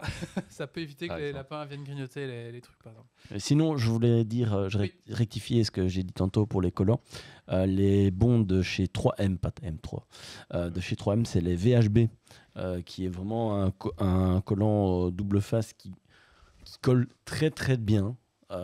J'ai installé des supports pour mes sacs poubelles que j'ai imprimé un support que j'ai mis contre l'intérieur de mes portes d'armoire. Le seul qui est tombé, c'est toujours le même, celui où j'ai pas mis du VHB. Donc je vais me racheter un rouleau et Très bien. le mettre pour plus que ça tombe. C'est pas les scotch un peu épais comme ça, les collants Ça, double face alors c'est un peu épais. épais, mais c'est pas ceux mous en mode un peu C'est de la caoutchouc. mousse, ouais. C'est encore des autres. Est-ce qu'on Et il sait faut- coller un enfant au mur avec ça? Je ne sais pas si on sait coller un enfant au mur, mais ça colle bien. Si, il atteste en fait. Et donc du coup, Demain. au total, t'évalues à quoi en grosse 80 louche Parce que j'ai dû racheter 2 câbles aussi. Une rallonge, Ouais. 2 rallonges USB et un câble pas HDMI mais DisplayPort. Et donc c'est pas inabordable, mais ça reste quand même un petit budget quand on Ça sort reste dans ce un genre de petit truc. budget. Après, si tu achètes tes câbles trop grands de base, c'est. Mais alors, moi, j'ai souvent eu le problème du câble trop long et derrière, du coup, c'est tellement long que ça t'emmerde. Et... Oui, mais après, si c'est dans ta gouttière. Après, il y a un truc quand même à faire gaffe, c'est que essayer d'éviter de mélanger différents types de câbles. Par exemple, des câbles qui émettent tout en numérique, c'est pas un souci, mais par exemple, si vous le tapez à côté de l'électricité, ça peut avoir Oui. des interférences. Donc, suivant Votre la casque, qualité votre des casque câbles. audio à côté d'électricité, parfois tu peux avoir des Ouais, interférences. mais ça dépend justement si ton câble est shieldé, des Oui. choses comme ça. Là, la qualité du câble peut avoir une influence. Si Mhm. tout est protégé correctement, il n'y aura pas de souci.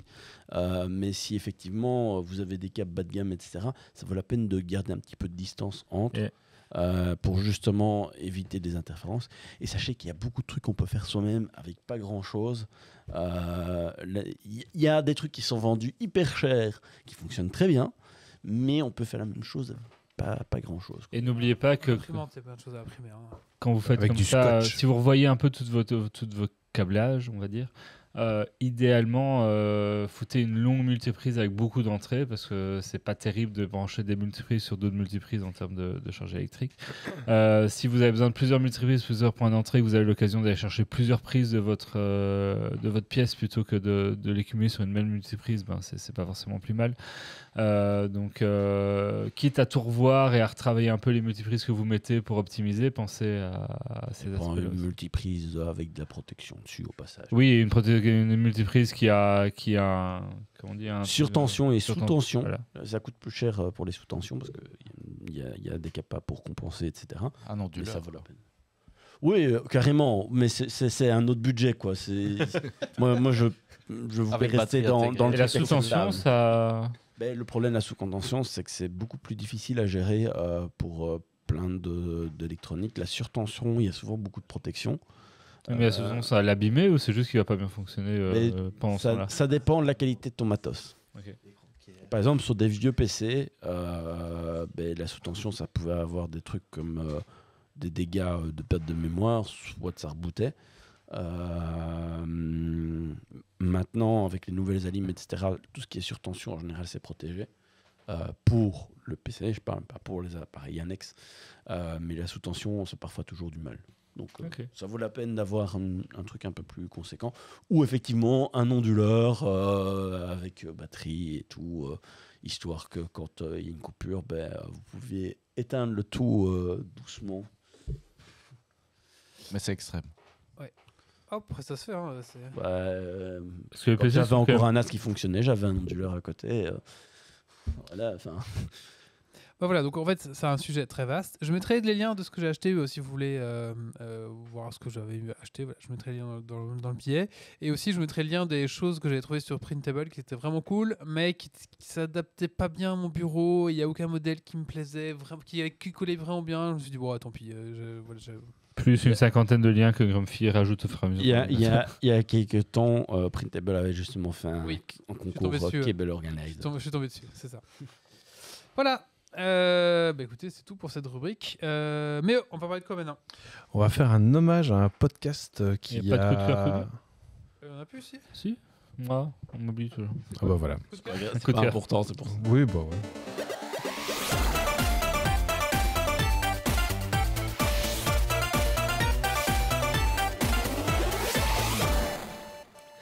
Alors moi, ce sera un petit coup de cœur sur les jeux via Netflix. Puisque avec Netflix, vous avez le droit à toute une série de jeux qui sont inclus dedans. Et moi, j'avais une image de dire, bah oui, vite fait, c'est des jeux un peu de merde qui valent pas la peine. Alors, il y a des jeux de merde qui ne valent pas la peine. Mais il y a aussi quelques bons jeux que vous accédez gratuitement. Donc, en fait, typiquement sur iOS, je vais pas tester sur Android, vous allez aller dans l'application Netflix comme pour regarder une série, vous sélectionnez votre jeu et en fait, ça vous renvoie dans l'App Store, ça le télécharge. Et puis après, la première fois que vous lancez le jeu, il faut se loguer avec le compte Netflix et ça marche tout seul. C'est la même chose. Et ça fait du cross-platform très simplement parce que moi, de l'iPhone à l'iPad, ça reprend vraiment le jeu là où je m'étais arrêté sur l'autre. Enfin, c'est pas mal. Et il y a quelques bons jeux. J'ai évoqué tout à l'heure le jeu de la dame, si vous voulez, les échecs. Queen's Gambit. Ouais. Je me suis replongé dans Into the Breach, qui est un jeu de stratégie que j'avais beaucoup aimé à l'époque et qui est la version en fait améliorée avec le DLC, enfin les contenus qui ont été rajoutés. On peut citer dans les bons jeux, il y a Reigns, il y a Dead Cells, il y a Braid qui a fêté son anniversaire, je crois qu'on a reparlé dernièrement, Moonlighter, enfin voilà, il y a quelques jeux plutôt sympathiques qui ont eu leur succès critique. World of Goo, je parcours rapidement la liste. Voilà, et d'autres que j'oublie, mais c'est pas grave, vous irez un peu voir de vous-même. Il y a eu un GTA à un moment. Hades, le Hades 1 est dedans, et il y a des GTA, les GTA San Andreas notamment est dedans. Donc voilà, c'est quelques bons jeux, sans doute d'autres que j'ai oubliés, que vous avez Netflix, vous les avez dedans, ça coûte pas grand-chose d'aller voir la liste qu'il y a dedans, et donc belle petite découverte, j'étais passé à côté jusqu'ici. Vous avez déjà utilisé un peu ces jeux-là? Ouais, une fois, je sais plus quel jeu, mais c'était pour test. J'ai vu qu'il était dans la boîte. J'ai fait tiens, je vais tester. Et puis j'ai joué une soirée. Et comme tous les jeux mobiles, après une soirée, j'ai désinstallé.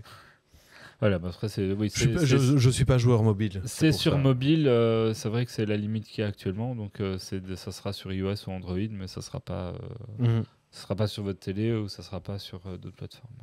J'avais trouvé le Pas petit jeu jouable dans le d'arcade. navigateur. Ah oui. Non, c'est une application. Non, c'est vraiment l'accès aux applications des stores en fait. Tu disais quoi, Zito? Le petit jeu d'arcade Tortue Ninja TMNT. Oui, il est dedans. dedans. Ouais. Ok. On va passer à la dernière chronique et c'est Méo qui va nous parler de jeux vidéo. Pas du tout. Non, qui va nous parler de C'est quoi? un hommage à un podcast qui a fait son dernier épisode vendredi passé. Ok. Putain. Bon, vas-y, c'est bon. Chers auditeurs, chers fans de cinéma, chers nostalgiques de moments précieux à décrypter chaque scène de nanar ou chef-d'œuvre du cinéma, l'heure n'est plus à la fête. Vendredi passé, diffusé ce mercredi, le podcast 2 heures de perdu a tiré sa révérence. Après 10 ans d'existence et 7 ans d'écoute pour ma part, ce podcast culte nous dit adieu. Et quel adieu! Un dernier baroud d'honneur en décortiquant le retour du Jedi à l'Olympia en public.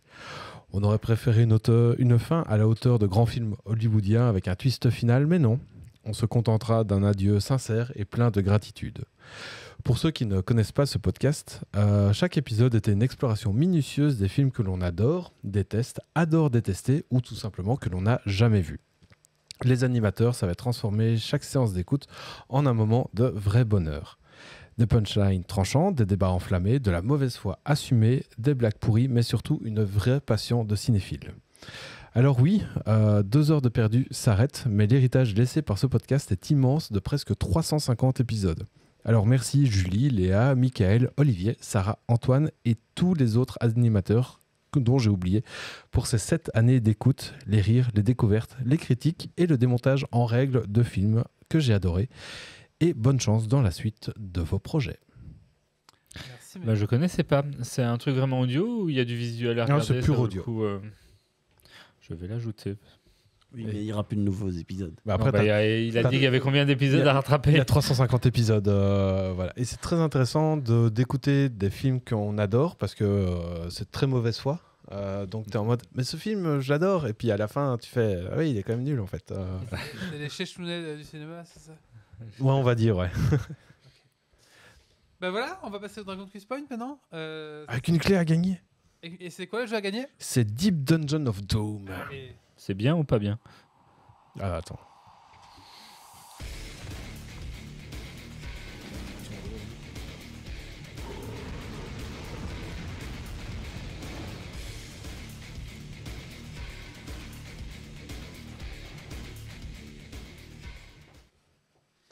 Les notes sont very positives.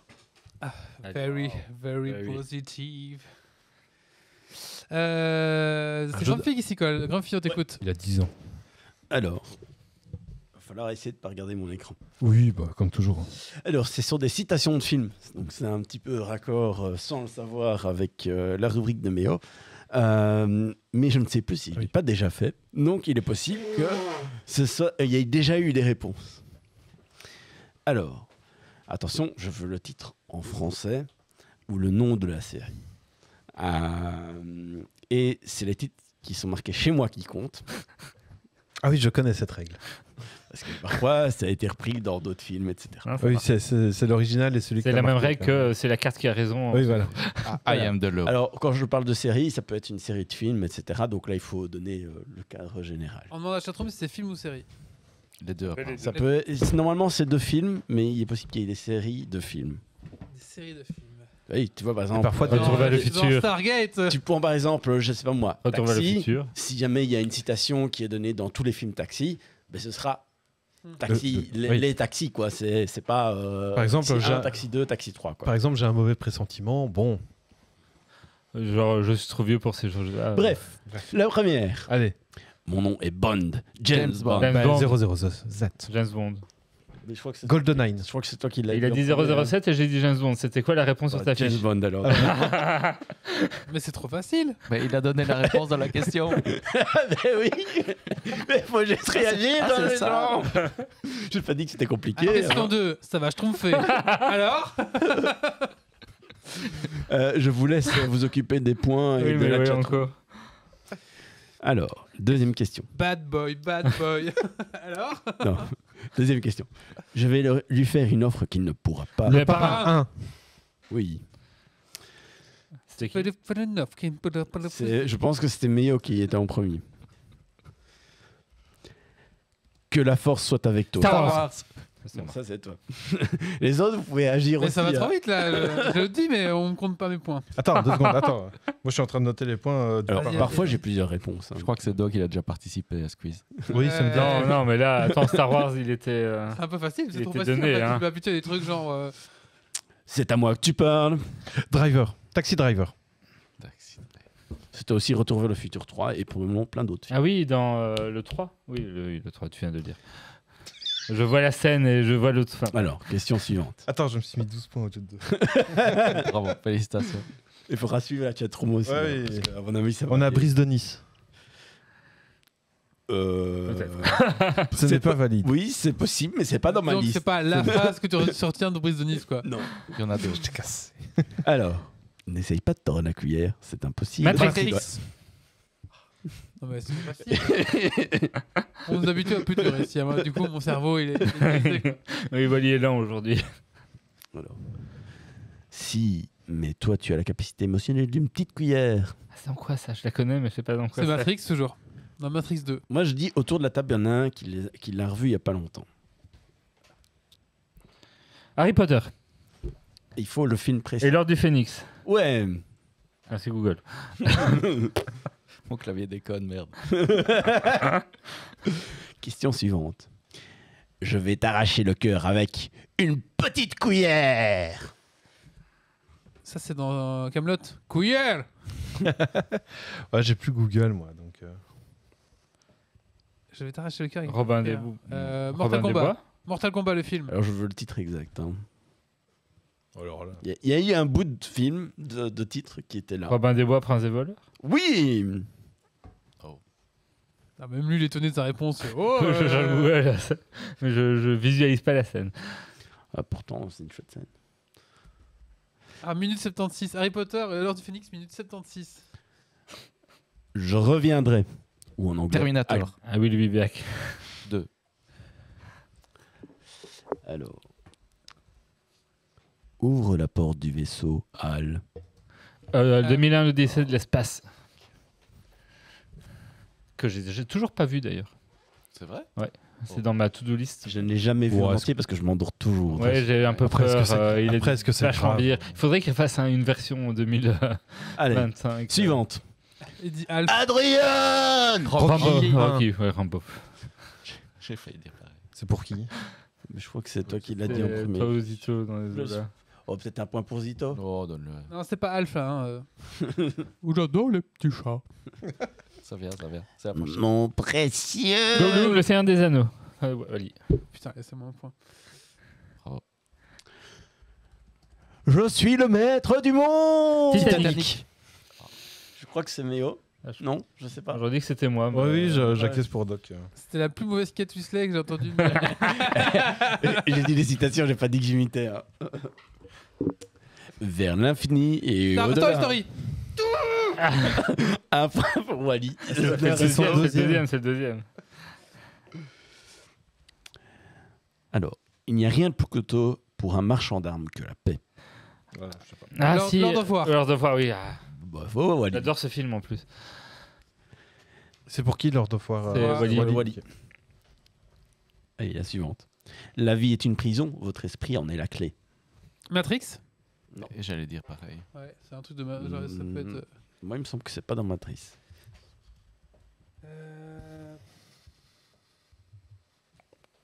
Inception. Minority Report. Je vais avoir un point en plus. Attends, tu peux redire? Inception. La Ouais. vie est une prison, votre esprit en est la clé. Non, Inception. c'est pas Inception. Ça aurait pu être aussi. Hein. Sucker Punch. Waouh. Hmm. Ah oui. Ah oui.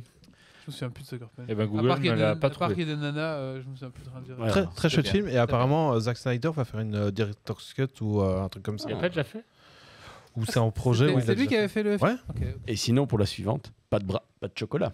Forrest Gump. Non, Non, C'est mon nom à Infidèle, Père Noël est une ordure, non? Non, c'est pas ça, c'est avec Omar Sy. Omar Sy, ouais. Les Ah oui, Intouchables. les Intouchable. Bien vu. Intouchable, on va y accorder. Oui. Allez. Ouais, les deux derniers aussi étaient importants. Le premier était de ma femme pour me dire qu'elle me quittait. Le deuxième de mon avocat, lui aussi Le pour me cinquième dire élément. qu'elle me quittait. Oui, avec ma femme. Oui. Je Bravo. parie votre lunch. Oui. Vous êtes licencié. Et quand je suis content, je vomis. La Forrest cité Gump. lapin. Ah oui, oui, putain. La Cité de c'était la la Ouais. Forrest Gump. Dans les trucs que j'ai pas vus. Ah, Oh ça, ça à non, voir. c'est ça, pas par vrai. contre, ça, faut voir. Non, c'est pas. Si, ça a à voir. Si, c'est drôle quand même. Absolument. C'est drôle, mais. Mais c'est le genre de films qui ont pas ça m'a forcément vieilli. bien vieilli. en Si, fait. si. Oh, ça a bien vieilli. Ça a super bien. Je vous ai apporté du doubichou. Le Père Noël est une ordure. Ouais, du coup. Ah, j'ai jamais vu ça par contre. C'est à voir. J'ai jamais Oui, vu. le soleil C'est du de sel. même niveau. Je l'ai vu pour la première fois il y a 3 mois, je crois, et c'est bien, c'est bien. Je n'ai qu'une chose à dire. Piquante, ces petites merguez. Ace Ventura, Non. en Afrique. Non. Wasabi. The Mask. Wasabi. Oui. The Mask. The Mask.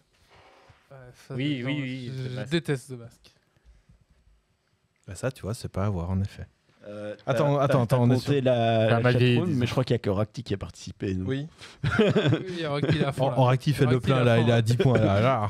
Je pense qu'il va l'avoir. Ouais, je pense que là, il est bon. Ah, mais il gagne des points pour le t-shirt Geek Ouais. League. Ah bah oui, il a raison. Hein. Faudrait imprimer un t-shirt ramasse-miettes d'ailleurs. Ah non, mais moi, je disais des mini ramasse-miettes en impression 3D Ah pour oui, les ouais. auditeurs. Ouais. Ah, mais faut le modéliser. hein. Ouais. C'est un peu pénible. Oh, Parce qu'il y a plein de courbes. ouais, ça, Mais C'est c'est très- fini. En effet, comme il dit, c'est très serré. Si on chauffe un peu Yves, Les il y a points, moyen là. qu'il achète un scanner pour modéliser. ouais, c'est vrai. Alors, les points, nous avons Doggiver avec 8 points.